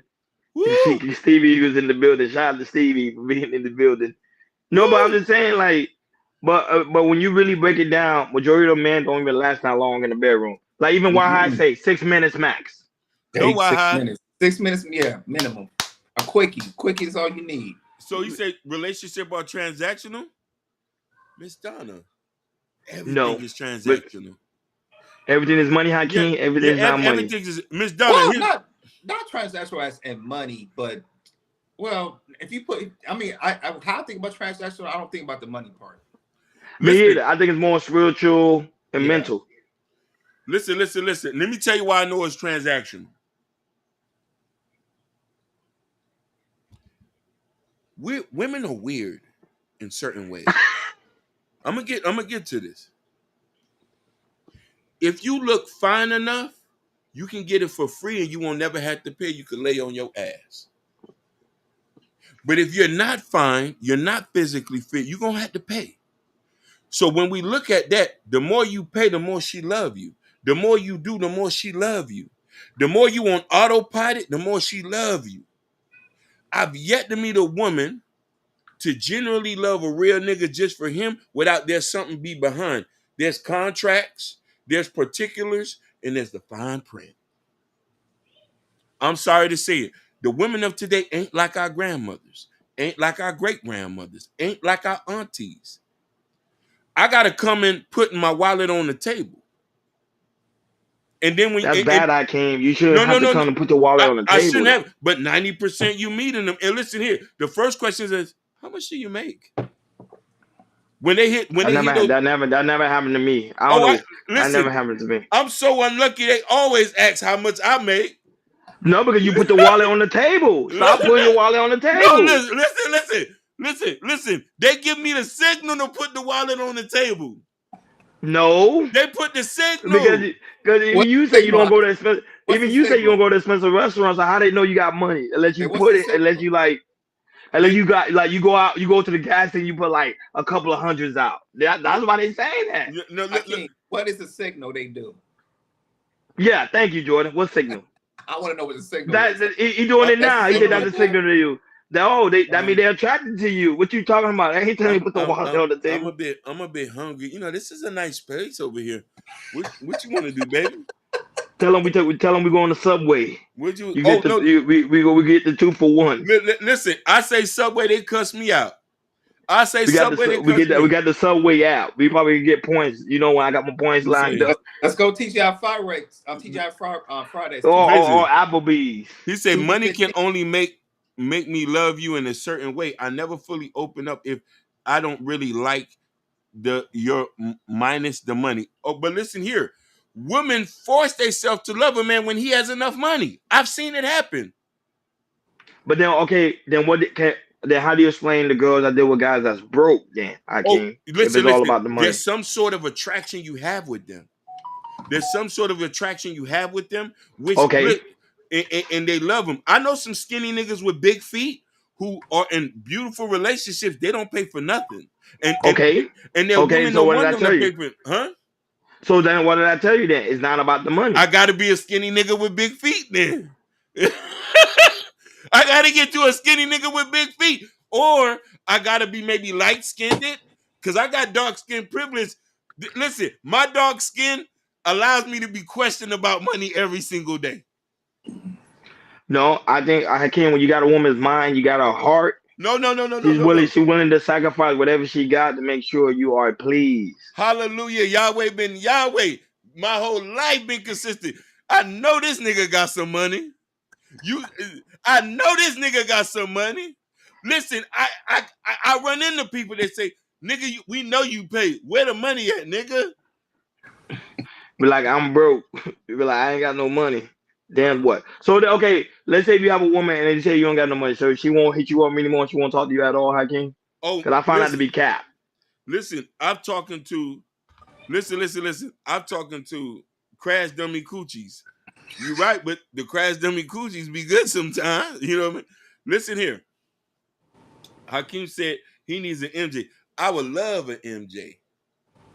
No, NJ is unique. That's a unique type of woman. That's rare to Li- li- find. Like a li- woman like that, that type of prestige and willing to do all listen, for men. But I would love. they are out there. I'm saying Listen, when you have a woman's mind and you have a soul, I'm telling you, Hakeem, they will risk it all and they want a better relationship. They want to see you smile.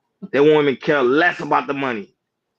That's what I was telling PhD but the other day. I was telling her like, hey, little PhD, but even though you may have all these criteria, if you find a guy he ain't got nothing, but he make you smile every day, he make you laugh, he make you feel good about yourself, you will risk it all for that man. that is true. Yeah. But still, women are hypergamous by nature. So some of them, you see, I don't want to get. There's some stuff I would like to say, but I'm gonna get crucified.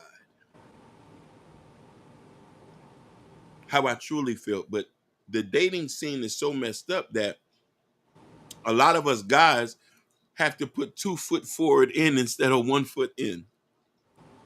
Some guys are just lucky to get women to do and you know, MJ is the example with our beloved brother. You know what I mean? He had hit the jackpot. I would love to be a house husband. You know what I mean? I would love to tidy up, you know what I mean, to check the accounts and stuff, but I know I'm not built like that. I've always been a provider. But you know what the problem is? Some guys we have a hard time to identify what is a good woman. We don't know what a good woman look like. The Yeah. same way some women don't know what is a good man. It's the same thing. Go for both parties. So sometimes we may have a good woman, but then we're so blinded by the toxicity of someone from our past, and that will sometimes mess up our future. Because if we see she's a good woman, but we just can't identify as a good woman because we're so used to the trash. Mm-hmm. That's one of the issues we're facing. And Hakeem, I think you have that issue that you think all women are the same, so you won't get another woman an opportunity to be that woman to you that Listen, she'll pay your bills, my dude. Listen, I haven't met. Every time I bump into somebody, I go to church, I bump into the same archetype. I'm at the store, I bump into the same archetype. Listen.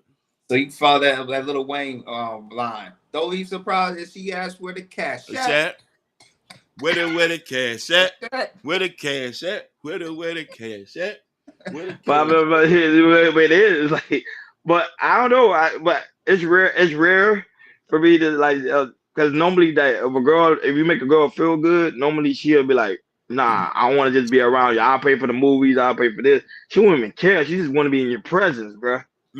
First off, let's get something straight, Sugar Bump. I'm not thirsty.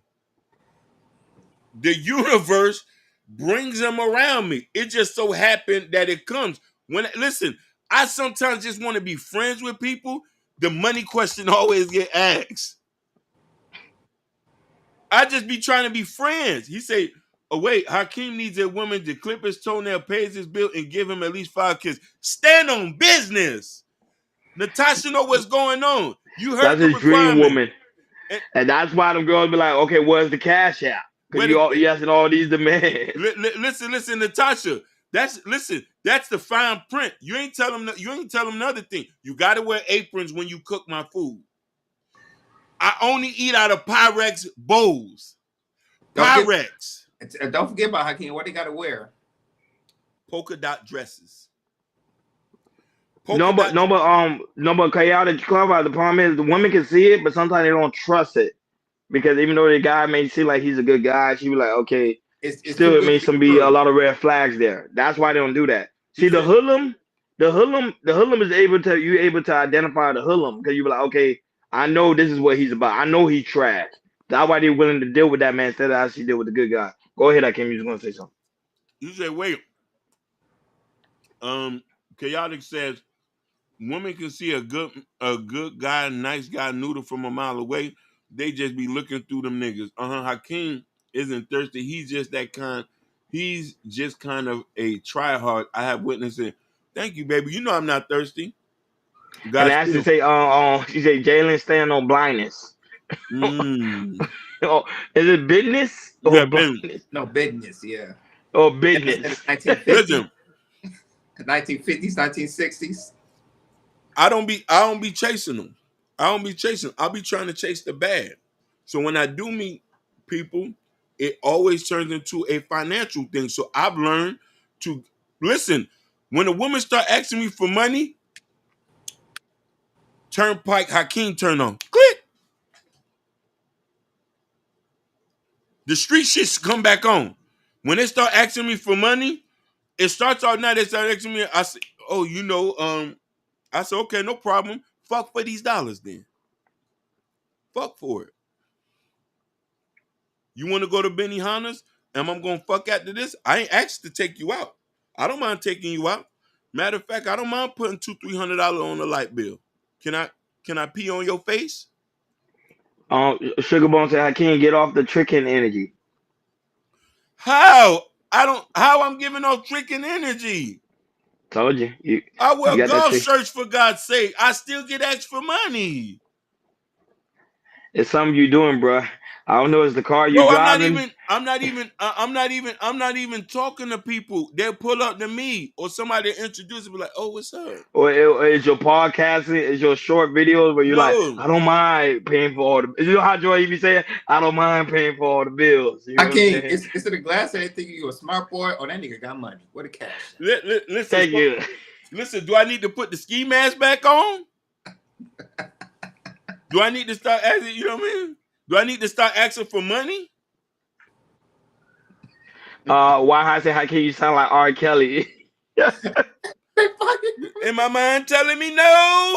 No, not that. Not that part. It's no the part with Gail King. I'm fighting for my effing life. Like, Y'all killing me with this stuff. Ronnie is a troublemaker. No, I'm not a troublemaker. I'm reading the comments. I'm reading the comment. I was just saying, man, he got to get off the tricking energy. He got to get I, that tricking energy is what's gonna be your ultimate but demise, big listen dog. here. Nobody can't tell you I tricked on them. They be, you know what I mean? They just be asking for it. Like, cause listen, I get real disrespectful when the money question click. Back in the days, if you had got me in the early 2000s, you could have got a bag off me. Could have got a bag off me. But now, no. No. You gonna fuck for these dollars though. You gonna fuck for it. You gonna fuck. Listen. You gonna fuck for this dollar though. But I thought we Christian based channel, and then you My talk about bad. doing. My bad. Listen. My bad. Y'all might need to get an exorcist in here because the demon is back. No, but that's fair. That's fair. I know we're gonna move on to another topic, Yeah. but I know, but I'm saying that's fair. But I'm saying is just that I don't know. I have to really meditate on that because if you keep getting the same type of woman over and over and over and over again, I don't think it's the woman. It has to be something with you, big dog. I'm not doing. Listen, I swear to God, I'll be trying to duck off to the corner. I'll be trying to look for the Barnes and Noble girls. But if you got a fat ring, they see you with a fat ring, jewelry, the hat, polo shirt.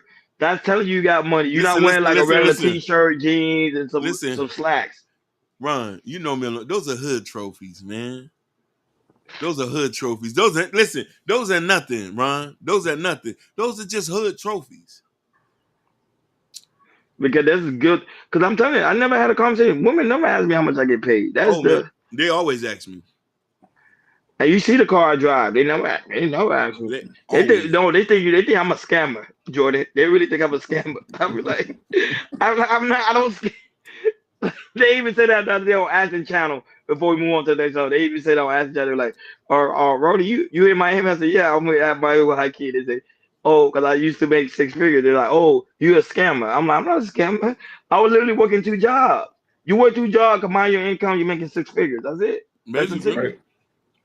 But they thought I was a scammer. I'm like, no. Nah, I don't trust that. You probably doing credit card fraud. the most I can do is shut up and cook sometimes. We need you Who to said cook that? all of. Jalen said, I could not be a step forward wife. I would be irritated every day. The most I can do is shut up and cook sometimes. I don't know what a step forward wife means. Yeah, what did that mean? Hey Google, what does a step forward wife mean? Oh no, my nigga. Is that what it means? No. He's getting the same type of woman over and over because he hasn't changed his game plan of I'm not doing nothing. It's something you're doing wrong. See, even Jaden's able to identify it. You're doing something wrong. You probably have to learn from Jordan, Hakeem. You gotta Listen, have Jordan in the back. Yes, Joe. Facts. listen. I was at the mosque a couple years ago. I'm trying to get with this Muslim girl. I say, let me talk to your Wali. She already done asked, you're gonna have to put that diary up front. Y'all might not know what that is. It's a money you gotta put for the wife if you want to marry. They were asking for that bread up front for me to marry her. No, but that's a Muslim thing though. They do that everywhere. But I just met her. What we talking about money first? Sugar, see, Sugar, stop commenting like that. Yeah, I think Hakeem leave with his wallet. I never do that.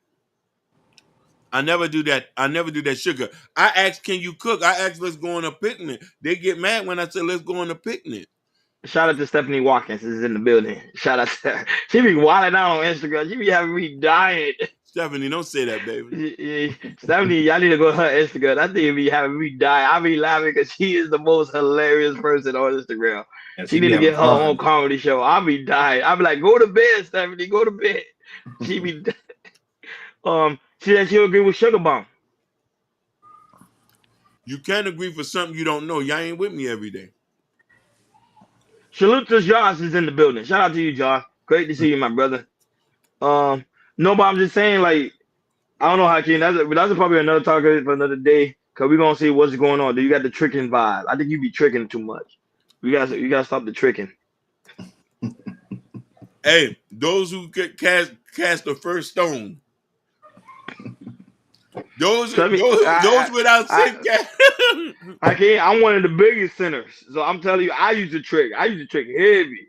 So I Don't was get me with you. I would wrong. use the trick heavy. Don't get me wrong. Heavy. In the So, past, I was spending them dollars, but today you gonna fuck for. I ain't doing it no more though. But unless you, if I see a woman of quality, I do it. We on But here with you, Hakeem. Hakeem, you always talk about money. When I talk about money, I talk about it from a see, third person point of view. Mm. From a third person point of view, I haven't used. I ain't trick on nobody enough. I want somebody to trick on me. Who want to trick on me? Who want to take me out on a date? no, but Sugar, I did stop. But I used to trick. I can't tell you, I used to trick heavy. Oh yeah. I had bad. We Trust me, I had bad. Y'all, y'all won't. If I show the type of women I used to deal with, y'all won't even believe. Y'all think I'm capping. But I'm saying like, yeah, that was it. You gotta learn to stop that, Hakeem. That was it. I had to learn to stop. And you gotta value the woman, value the woman's heart, value the woman's mind. They get you a long way. I promise you. There's a lot of women. I'm telling you, there's a lot of women that do a lot for men. That's right. Just based on conversation, and that's real. Listen. For me to value a woman's heart and mind, if we meet and she's giving me a massage, she said, "Come on inside, baby. Let me cook something for you." I'll change your oil after that. That's it. And not only that, but not only that, some guys on trick on a woman. People fail to realize the reason why some guys trick on a woman. Some guys like to see a woman smile. Yeah. They really do. We It do. makes them feel good. Like, yo, I'm able to buy this woman a car. I'm able to pay her car note. I'm able to put her in a house. I'm able to take her to an expensive restaurant just to see a smile on her face. That's why they do it. It's You not say always the sex. Go ahead. you just gonna let Hakeem spew his red pill rhetoric without us being able to bring up our pitchfork and fire churches? What red pill rhetoric did I put? Tell me what did I say that was red pill? Look, she's saying it right now. All Hakeem talks about is women, is sex, cooking, food, and having a football team of children. The 3 components that makes a man happy. Jalen, I'm just telling you what 90% of men that make happy. Oh, Sugar. Not over this weekend. You can't say that. You have to be 6'4", 6-pack, and light skin. No, sorry. Not what we saw this weekend. Do you forgot what happened this weekend? No. Look, even Jordan shaking his head. So I don't think you got to be 6'4". That's a YouTube talking point. It is. I don't believe all that. Because these girls now, they tricking on guys that's 5'2". Uh-huh. Mm-hmm. So let's get that out of the window right now. Mm-hmm. Go ahead, Jordan. Moving on to the next topic before we get out of here. All right. This topic this one I want to really get into because I think this is really important. And this is about the black farmers here in the United States and America. So a lot of black farmers are really frustrated with President Biden because back when the pandemic happened and everything, they were supposed to get aid because out of all the farmers United States, black farmers it's like less than 1% of black farmers here in the United States and America. And the thing is, it's like a lot of black farmers are going to lose their farms because they didn't get the aid they were supposed to get for Joe Biden during the pandemic and everything.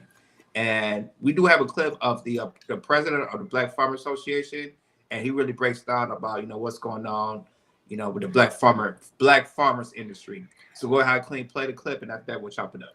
Oh yeah, and not only that, but guys, don't forget there's the debate coming up this Thursday between President Biden and Donald Trump. I know we're gonna talk about that. I know we're not gonna talk about that now. I think we're gonna talk about that on Wednesday. But that debate, that's gonna be a fire debate. But go ahead, I can. President Biden to victory in 2020. And one key part of this demographic is black farmers. Data shows in 2022, there were just under 42,000 black farmers in the U.S. They make up less than 1% of the 3.4 million farms in the U.S. This group has been historically marginalized, with black farmers losing 90% of their land over the last century. The Biden administration has tried to provide aid to these farmers, but they say they're not actually seeing much relief. In 2021, the American Rescue Plan earmarked $4 billion for black and other farmers and ranchers the plan termed socially disadvantaged. Now, this was effectively blocked in court. And then in 2022, the Inflation Reduction Act set aside $2.2 billion specifically for farmers who face discrimination before 2021. But so far, none of this money has been paid out. And as a result, the New York Times reports black farmers in the key swing state of Georgia are cooling on Biden and considering backing former President Trump instead. Joining us now is the president of the National Black Farmers Association, John Boyd Jr. John, it's always a good day when I get to see you. Thanks so much for joining us on this. How you doing, Natasha? And I just want to say something about the story that just came on before that. That's why I've been on your show and urging the administration to invest more into America's farmers, and we need to be invested in avocado farms right here in the United States. Sorry that those employees got caught up in that, and it's all because of the crime that's going on in the area, but we need to invest in America's farms at home. I appreciate that perspective. Thank you for saying that. And John, how do you feel the Biden administration has done by black farmers? Well, they're not doing a good job, and we've talked about this in the past. We didn't get the $5 billion in debt relief. We were sued in federal court, and a temporary injunction was held in Texas and some of the other states around the country. And just as I started winning those cases in federal court, motions to intervene to hear about the discrimination that black farmers face, the administration repealed it, just like you spoke about. So the 120% debt relief, as my daddy would ask, did you get the money? Yes or no? We did not get the money. And that's why you see so many black farmers frustrated. And they're also looking at how the administration is greeting this leader, who happens to be me. So there hasn't been a meeting between myself and the president to talk about what he could do administratively. They fought for student debt relief in this country. That was granted. They're fighting for affirmative action and some of the and women reproductive rights, all very, very important issues. But the administration hasn't said one word about what they're going to do to help black farmers get the 120% debt relief that we were promised. And we see it like a broken promise, like 40 acres and a mule, that we simply didn't get. And then we're watching aid go to all of these foreign countries, the war in Israel, $176 billion to Ukraine. And earmark monies for Ukraine farmers to get equipment and seeds and fertilizer, things that they never provided to a black farmer in this country, and we're citizens. I understand. And to that end, I know you've requested meetings with the White House on a number of farming issues. What response are you getting? Well, the meeting hasn't happened. And the president, I was the first black organization when then Vice President Biden wasn't doing well with black support. And I came out and endorsed him early on. And he told me that he would provide debt relief to black farmers in this country. And, although we just feel like the president hasn't done what he said he was going to do. And the least he can do is come to the table. This is a large body of people. The numbers say something else, but we have 130,000 members in our organization. Many are landowners, and we want to be taken seriously in this election. And we know what's on the other side of the aisle. The only candidate who's called me and invited me on his podcast was Kennedy. And he said he would provide the $5 billion within a week of being in office. So the only candidate that has came out publicly and said that he would provide the debt relief to black farmers is Kennedy so far. Would you put your endorsement behind RFK Jr.? Well, I would like to have more conversations with him. Understood. I came on the podcast. He invited me. I think he's a good candidate. And, I think if he comes around on some other issues, he could pick up some black support. That's my personal opinion. But President Biden, we supported him openly from the microphone, and I asked all of our members to vote for him. And I don't think that we've received a warm reception. That's the word that I'm looking for. On this administration, we should be invited to that meeting, and the president should be able to tell me what he's going to do to fix this problem with black farmers, because we are facing extinction. And that's why you're seeing such overwhelmingly angry black farmers in that article. They're saying we need help now, and we want to know what the president is going to do before we cast a vote for him. That's what these farmers are saying. Understood. President of the National Black Farmer Association, John Boyd Jr., thank you so much for your time, as always. Thank you, Natasha, for having me. Yeah, man. Shout out to the black farmers, man.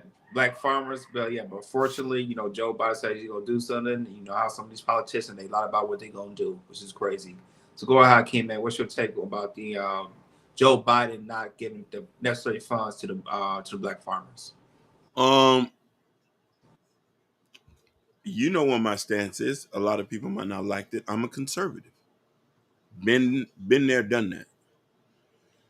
You go vote for somebody who has been reportedly known not to follow through with shit. I seen this from a mile away. I don't want nobody to pacify me. Put me in a position where I could do for self. America ain't gonna give you nothing. You got to go take it. But you need a president who put parameters around so we can go get the money. When Trump was here, yes, you might not like his rhetoric, but he handled businesses. When the check was cut, the check was cut.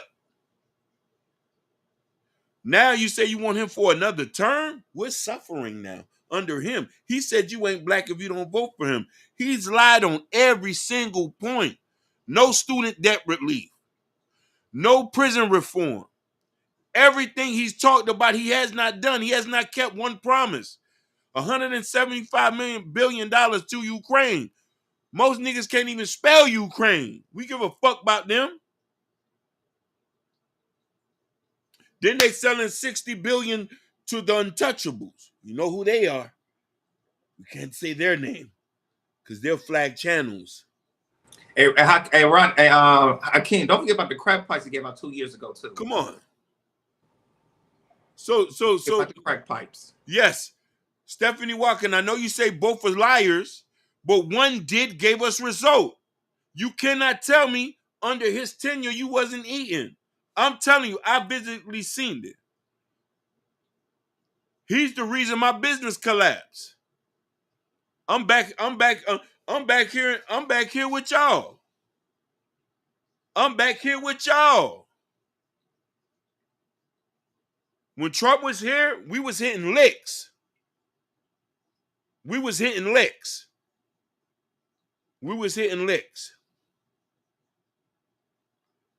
No, sweetheart. Listen, let's focus on policy. Ain't no about listen. Biden's policy has been detrimental to black folks up until this point. We're in worse a position than we was when he got in office. We're in a worse position. So my thing is this. You want to make... No. Yeah, that's a theory. Everybody always say like the next president is riding on the next president, the next president is riding on the next president. That's just a theory. But if you really look down the picture, everybody even say Biden is doing the worst job he could ever done, especially in this presidency. That's why I say I can't wait for Thursday debate, because I know Thursday debate they're gonna focus more on the foreign policy and also the economy. Trump going to destroy him. He's going to destroy him. That was this debate on Thursday is going to be. I'm gonna actually tune in and watch. I won't be able to watch the whole thing because I actually work, but I know it's gonna be a very interesting debate. It's not. Trump. Everybody even say Trump really benefited more from the corporation and also the farmers. The farmers was actually doing good under Trump. Under Biden, the farmers are doing 10 times worse. Yeah, that's a fact. Why high? The gas prices was $1 and it was. Under Biden, the gas prices now is like at I think LA is like what, $7. $7. Miami close to $4. At one point, yeah, but that was in West Hollywood. You got to go But I'm just electric saying, but now. that's still expensive for Americans. You want Americans to be able to, because America use a lot of fuel, especially the farmland. But I'm gonna be honest with you. I think President Biden want the farmland to diminish because corporations are not buying the farmlands out. I don't think I noticed that, right? A lot of corporations are buying a lot of these farmlands, so they're trying to get rid of a lot of these small farmlands, a lot of these small businesses, so the corporations can come and take over those small businesses, especially the farmland. And I think, if I'm not mistaken, they say Bill Gates has a lot of farm land. Yeah, in the Midwest area. So that's one thing I'm gonna actually invest in when I get some serious money. That's one thing I'm gonna actually do, invest in the farmland, because that's where the money's at. People don't understand when you're able to grow your own fruits, veggies, and make sure you have animals on there. So there's a lot of benefits towards that. I want to say this: the black farmer who was there. I don't know if they're gonna do it on this debate because they do three debates, right? Yeah, that's correct. I hope that black farmer, I don't know if it's this debate or next debate, of him could go ask the question and say, "Hey, Joe Biden, you know, when it comes to the relief fund, what we're gonna do, you know, you said he was gonna offer this, you didn't do that, you know. So what happened and everything?" And hopefully he could be there and answer to Joe Biden and also to Donald Trump too, because like he's saying, like the black farmer was saying, you know, the black farmers is about to be extinct, you know, unless you don't get the money to support and everything. And also what Ronnie was just saying, a lot of corporations, you know, they want to build their own farming system, you know, they want to make GMO foods and everything, you know, and keep pushing it out for all these processed foods and keep pushing it out to people, you know, and buy it at a cheaper price, and have people, not live very, very long and everything. So, but yeah, it's very important for our black farmers to get their money, and hopefully that black farmer he be in one of these debates and really talk about them to both of the presidents. Oh, Josh, I didn't know that. I didn't know you have 7 acres. That's what's up.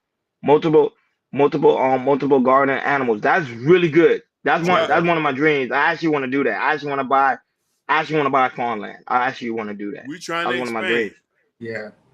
He said, consider moving to Dubai because I'm slowly starting to hate it here. Oh, Dubai is way more. Dubai is what you don't want to go to Dubai. You're gonna have to cover up. You're gonna have to cover up. Trust me on that. They don't play with women in Dubai. Yeah, you're gonna have to cover up, Stephanie, you all can stay here. Trust me, they do not play in Dubai. Now that shout out to Empress Vibe. Empress Vibe. He says Biden is the commander in chief, puts the U.S. in apparent defect. He can't run a country, let alone his own life. He is too That's what old. I'm saying. He's not. Yeah. Fact. You need someone strong. This president has to be strong. And Dubai is a dictatorship. It is. Yeah. You can't go in there doing what you want to do. Go ahead. I heard Floyd Mayweather, he got into trouble in Dubai, and he's been there for months. Yeah. No, that was not on him. It was one of his people was in Dubai, but he got out. Floyd got out, but he got his people out. Thanos say you don't have to cover up in Dubai. Where at? Because the woman just recently got arrested in Dubai because she didn't cover up. Are you sure, Thanos? Yeah. That was a recent story. You can Google that. Thanos, I know Bahrain and them ain't gonna let you walk around willy-nilly like ain't nothing. You gonna, you know what I mean? But you might know better than me. Yeah, he probably been. Yeah, because I haven't been to Dubai. I've been on. That's one of my goals is to go to Dubai. I haven't been to Dubai. Because I know they're very strict. Yeah, that's all I know. Because when I see you gonna have to cover up, miss. That's the type of Dubai I like. But they're probably on the tourism side. That's probably why Thanos probably saying that. Probably on the tourism side, they don't cover up. Oh, he's saying it right now. He said the most relaxed Muslim country in the Middle East. He says the most relaxed country in the Middle East. Okay. Okay. So they lenient. Okay. All right. Okay. Black women are thriving in Dubai, but not for the right reason though, because Hakeem kind of told me some of the stories that go down in Dubai with the black women. Yeah. They get peed on and farted on. They're dumpster dives. Yeah. Dumpster dives. And then what about the Africans that's there that are maids and stuff that get beaten and treated like trash from their employers. That's based on the father of the household if he wants the woman to cover up. Okay. I thought that it was a requirement in some places in Dubai that you had to cover up from shoulder to knee. That's what Yeah, I thought so too. me too. Me too, Jalen. You're gonna have to cover up, miss. But no, but Thanos saying something totally different. So they must have been more. Yeah, because I know Saudi Okay. Arabia. I know they extremely strict. Shout out to Saudi Arabia don't play. shout Oh, out to that's Poppy Blanco, big dog. he said Yeah, y'all Big niggas Poppy. don't know shit about politics. I bet y'all don't even know your city councilman senator. We do, Poppy Yes, Blanco. we do. That's what we're Yeah, talking oh yeah. about. Our senator from Florida is Rick Yeah, Scott, Rich Scott, then Marco Rubio. I miss Rich Scott, man. What's and our last one? then Ron DeSantis, our Ron governor. DeSantis is our governor. But the councilman, I ain't gonna lie to you. I don't know that one, but that one is tough. Oh my God. He said He so. said city, state, and Poppy, you stole that from Logic. Stop the Yeah, cap. yeah, you did. Papi Blanco, we for listen, Papi Blanco, we're a red state. We definitely know who our people are. Maybe if I was in Georgia, I might not know, but it's a red state, baby. We know who our Yeah, Dog, citizens I'm a are. Poppy's in blue state. Arizona. Mine's blue. So for we got Nancy No, Pelosi, Maxine Waters, yeah. yeah. I'm in a super So blue state. no, but Jordan, I don't know. You got one more final topic because you know it's always about that time. I We just try to want to get talk about on that. asking some time to get booted up. Go ahead. Yeah, I want to talk about that because I feel like that was very important. So let's do. Let me see. Let's do this one. No, let's not do this one. Oh, let's do this one. Let's do this one. So so FedEx driver speaks on on certain towns that she cannot deliver to, and I believe he's up in the Midwest, and she talks about there are some cities that might be majority white that she cannot deliver to because of the rules and everything. So this was from TikTok. So go ahead, I can't play the clip, and after that we're gonna chop it up. Really? Now that's interesting. Yeah.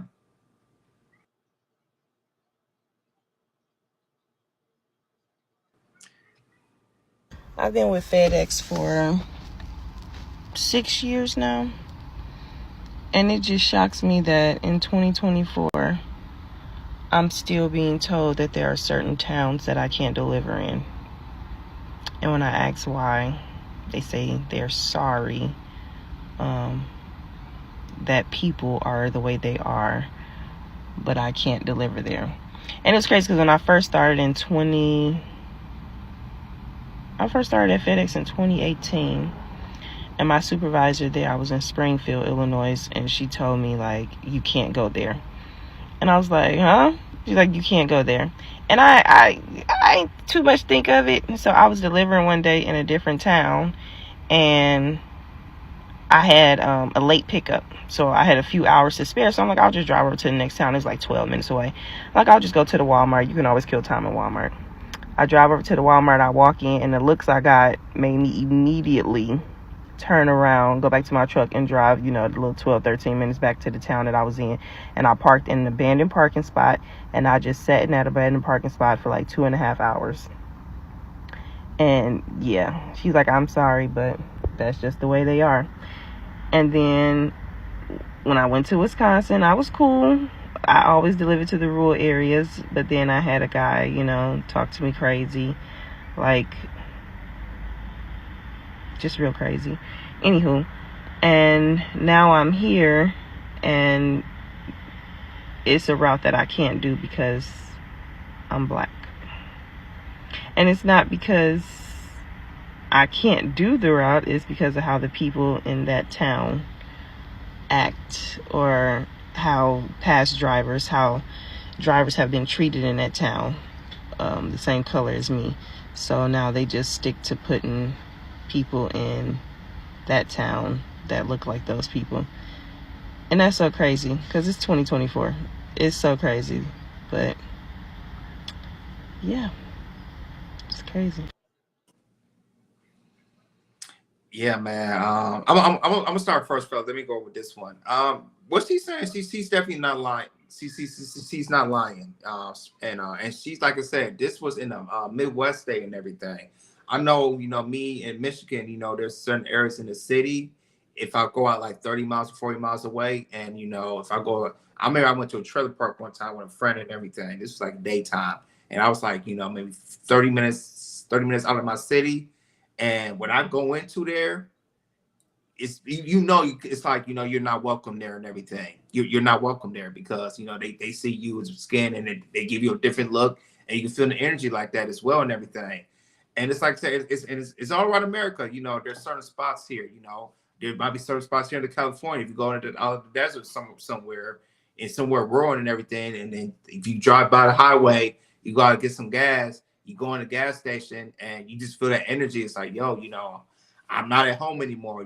This is a little bit different and everything. And yeah, there's just certain states and certain cities where you're not in a big cities or a major city or in a suburban area like that. When you drive by, while she was saying she was working that, and she can't do that because they don't accept her kind and everything. They're gonna talk mad trash to her. They might be racist to her and everything.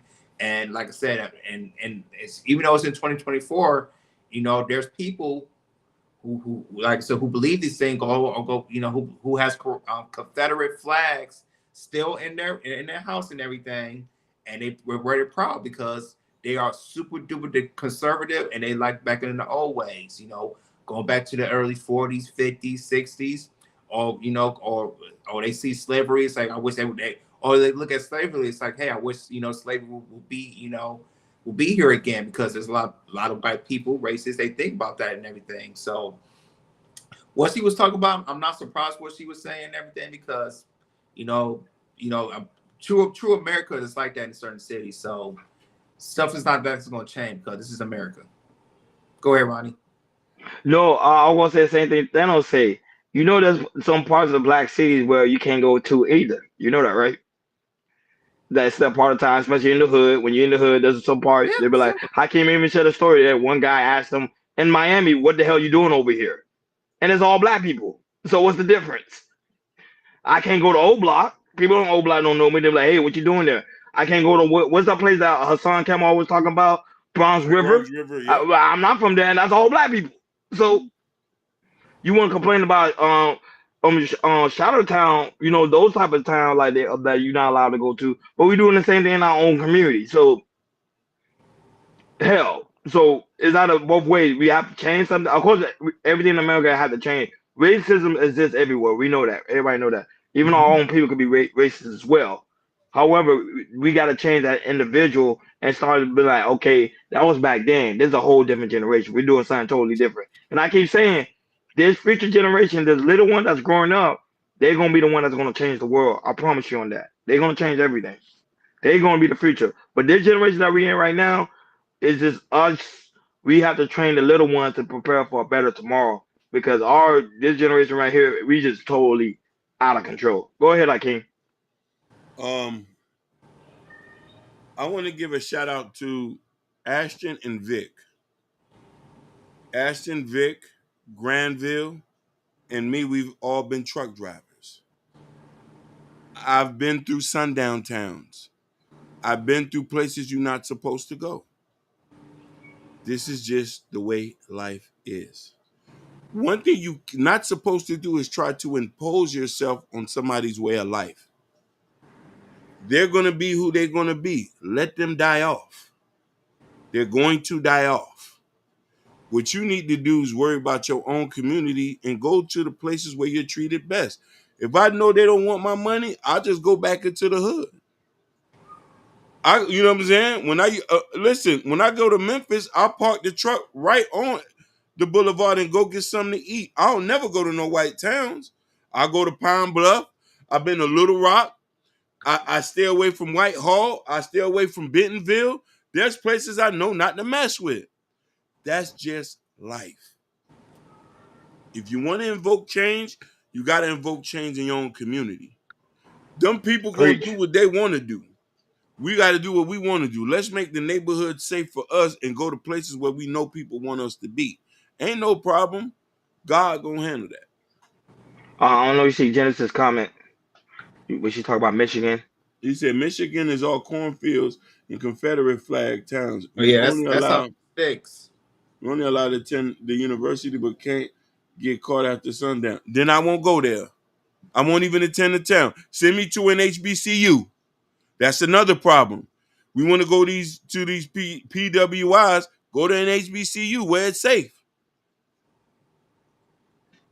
Look, Victor Hart. But that's crazy. But that's scary that you can't. That's sad that you can't even go in places in America and you can't be there at a certain time. That's crazy. Yeah, hey, those people who's been racist are still there. We ain't nothing changed. We just getting older, and they kids is taking over. No problem. I ain't gonna spend my money there, and you can't come where I'm at. They don't want to come where we at, but we want to leave where we at to go where they at. You feel what I'm trying to say? Yeah. That's real talk. Jalen said it's not scary, it's just reality. Let me see. Oh my God, I didn't know I was driving through the Genesis. Genesis said, oh my God, I didn't know I was driving through in South Carolina, but when I got stopped for gas, I was told to be cross state line before dark. Wow, that's crazy. Well, like Victor say, if you go places that you know you're not welcome, make sure you have a razor on you, or make sure you have your stick. And listen, Vic is from Mississippi, rural Mississippi. He know what we're talking about. We're from Florida. Miami is just a special case. It's mixed with Caribbean food. As soon as you pass West Palm, it's different, baby. It is. Or go over a little bit more Melbourne in a way, yeah. It's different, baby. Go to Jacksonville, go to LaBelle, go to the Panhandle. Baby, it's different. Well, them white folks are something different up there. Ocala, Dundee, Florida, Yep. Panama City. It ain't no different than Georgia and all these other places. You up North Florida. Why you think we all congregate in major cities? White folks want to Um, stand up. y'all say something have to change. I agree. We have to change. Brother, listen. Some have to change where it takes people to teach their kids that we're all just human. Ain't nobody, you know what I'm saying? But here's the thing: a lot of fear mongering goes on. Yep. Fear mongering is passed down from generation to generation. You know what I'm trying to say? Or do you think it's human behavior? It's just human behavior because it's like animals. Like you see, the crocodile can't hang with the lions. It's not gonna happen. That is true, but here's the thing: who started this notion of who started it? So Ocala is racing. I got a long time family business up there. Ocala has some. Listen, Chaotic Clubhouse. Did you remember about the lady who shot through her door and unalived that black girl as she was just coming to talk to her? We did talked it about here. that. We We talked did about it it. here. We talked about it, yeah. I've been to Ocala, bro. Get locked up in Ocala. You ain't see you get locked up. You're not going to court for 2 months. No, Ashton's laughing. He say a razor. That what Big said. He say carry a razor on you. Nah, bro. Listen, best way to do is just stay away from it. You're more safer in the ghetto than you are in them small towns. I know some people who ain't came back yet. We hate But you said they ain't came back. They probably like it over there. Hey, you know what I'm saying? Listen, we hate each other so much. We trying to get away from each other. You want to go to places where they sure enough don't want you here. Go to Rodeo Drive. They'll lock you up. They'll accuse you of stealing. Go to Manhattan. I'm trying to tell you. I've been in these places. I said, listen, even in Boston, downtown Boston, listen, downtown Boston, I was just standing there and a white dude just was pointing dudes out and everybody was getting hemmed up. This is life. This is life. Nigga, this is life. You got a problem? Fix the places that we have an issue with so we can make it safe for us. I'm going to go to Old Block if I got to get every nigga locked up over there so I can go spend the night.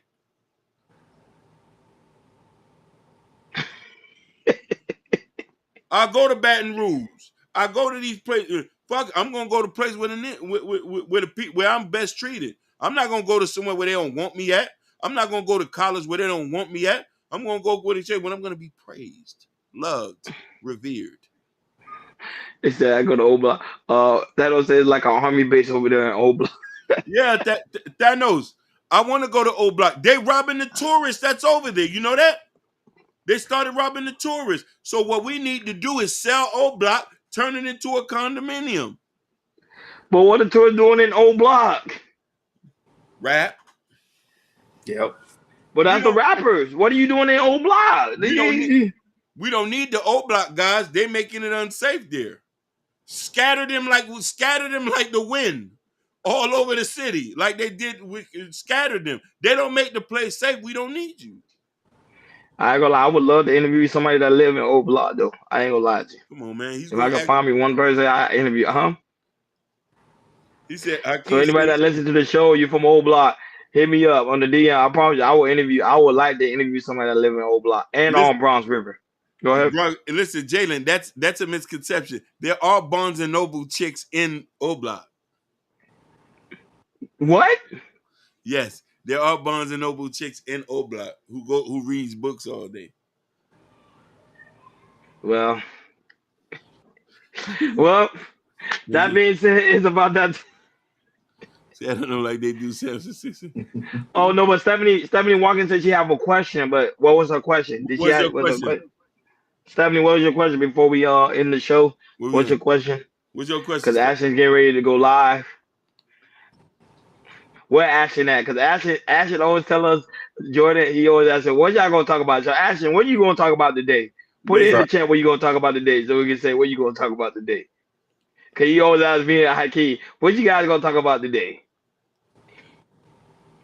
Yeah, but on the Thompson Vincent Kendall, don't forget to put Ashton Wearing channel there because that's what we heading to over next for KI Culture Radio after party. We go over there. You know, we always do our thing. I'm just trying to see what Ashton's gonna talk about. So I could where's Stephanie? And where's Stephanie? Stephanie, what is your question? What is your We're question? gonna give you the final. Pretty brown, me. Make sure y'all subscribe to Stephanie Instagram. I'll tell you, that thing is hilarious. I'll be like dying. She is one funny person. I don't know. Ever since she got her haircut, she been on the loose. She got a haircut? Hakeem, where you been at? At Jordan, she cut her hair. It's shorter. You know, I don't try to be trolling, man. I don't try to be like stalking people's page. Because you know, people be saying I might be stalking and stuff like that. How not stalking people page if you follow the person? If you follow the person, that's not stalking. Right. Stalking people page if the person block you and then you go in the search and see, okay, what are they doing? That's stalking. You know, when you like too many pictures, they might think something different. Like he liking a lot of pictures. Oh no, that's not true. He liking a lot of pictures, boy. Oh, appreciate. Oh, thank you, Josh. Yeah, we've been putting in the work. You know what I'm saying? Trying to. And thank you for your support, Josh, too, man. I see you going around supporting other people's channel. Ashton, Jay Prince, you be MJ, you be around. Genesis, you be around, man. You really show love. Appreciate that. And also Empress Vibe as well. No, I'm waiting for Stephanie's question. Well, even if we end it close to the end of the show, she can still ask a question and we'll answer it. But like always, guys, on your way out, please make sure you hit that like button. Please make sure you hit that subscribe button. Please make sure you hit that notification bell on the right-hand side. Remember to click all because we do go live each and every Monday, Wednesday, Friday, 6 o'clock Eastern time. Like always, shout out to Killer Swag is in the building. Shout out to the lovely mother, the Thompson Vince, who always come down showing support to everybody. We really do greatly appreciate you, Mom. We really do. Thank you, Genesis. Genesis said, I am no simp angel. She was also in the building. It's also great to see you, Mom. It's also great to see you, Empress Vi. It's always good to see you. It's always good to see you too, Miss Danya. Who's Miss Danya? I think she's from Ashton Channel, right? Hakeem, she's from Ashton Channel. I'm not sure. I appreciate her because we never seen her before. It's great to have you as a subscriber. Hope to see you more. Shout out to Stephanie, the lovely Stephanie Wong. Y'all make sure y'all subscribe to her Instagram. I'm telling you, it is hilarious. I'll be like dying. You know, she's a comedian. I promise you. And Bro, she need to go viral because she be making me laugh. Shout out to Victor, who always coming in, giving us the jewel. Shout out to White High, who also was in the building. Chaotic. Y'all make sure y'all go over there, go and subscribe to Chaotic Clubhouse. They do great reaction to what's be going on in the space. Now that they be talking about different things, actually when it comes to businesses and other things. So y'all make sure y'all go and subscribe to Chaotic Clubhouse. Shout out to Papi Blanco. Make sure you go subscribe to Papi Blanco, even though he don't go live anymore as much. But he do be going around different places, also supporting other people's podcasts. So I really do greatly appreciate Poppy for being here. Shout out to Josh as well. Shout out to the lovely Jalen. Thank you so much, Jalen, for being here. Pretty brown, driving me wild. Shout out to Thanos. Five Thanos. Stone. Always in the building, coming in, always showing his support, showing his love. Shout out to Jordan Hurtum, who also was in the building. Shout out to the mom, Father Kendall. I know he's probably in his nap world because he was working last night. Shout out to him, always being in the building, supporting the platform. We really do greatly appreciate you, my brother. Shout out to all the people like Jabbar, who's not here, but I know he go watch the playback. Shout out to him. I want to give him a special shout out. Shout out to Mimi. Great to see her. She's also came back in the building. Hakeem. Because you was asking about her. She's back. Man. She's back. She's back. She's back. And went back into the clouds once again. Shout out to the lovely Bobby Bryan, who also was in the building. Thank you so much. And I think we also had a new subscriber as well. I think it was it was Abib. Yeah, it was Abib. Yeah. Shout out to Abib for coming through. We really do greatly appreciate it. Miss Danya, just come back. We hope to see you again. You can make your way over to Ashton Williams channel. He's getting ready to go live, like pretty much right after us. He didn't tell us what he's gonna talk about. Normally he tell us. He asked us what we gonna talk about, and now we asking him. Can you see how he disappeared? Yeah. Have you noticed like he disappeared? He's not even here. Shout out to those that watch us on Facebook, Instagram, and also Kick. Stan, my man. Shout out to you, Stan the man, who also go around supporting people platform. He also was in the military too. I think Stan was also in the military too. Okay, Stan. As well. Shout out to Hink in the basement, who also was in the building too. Y'all make sure y'all go subscribe to Hink. He's doing his sports commentary, I think, right now, actually. So shout out to him. He's back. I don't say it's summertime. A lot of people are coming back. You know, a lot of people take a quick vacation and then they come back. So it's good to see a lot of people back. Shout out to those watching on Facebook, Instagram, Kick, and also Twitch. Pretty soon we'll be on Rumble, TikTok, and X, which is Twitter. Now that, guys, also make your way to KL Culture Radio Community Tab. In the Community Tab, there's a KL Culture Radio t-shirt with me and Jordan got on. The hats, the coffee mug. Look, Jordan, I got it today. And also Friends Like King book, Black Love. And don't worry, now that special shout out to Sapphire Grace as well.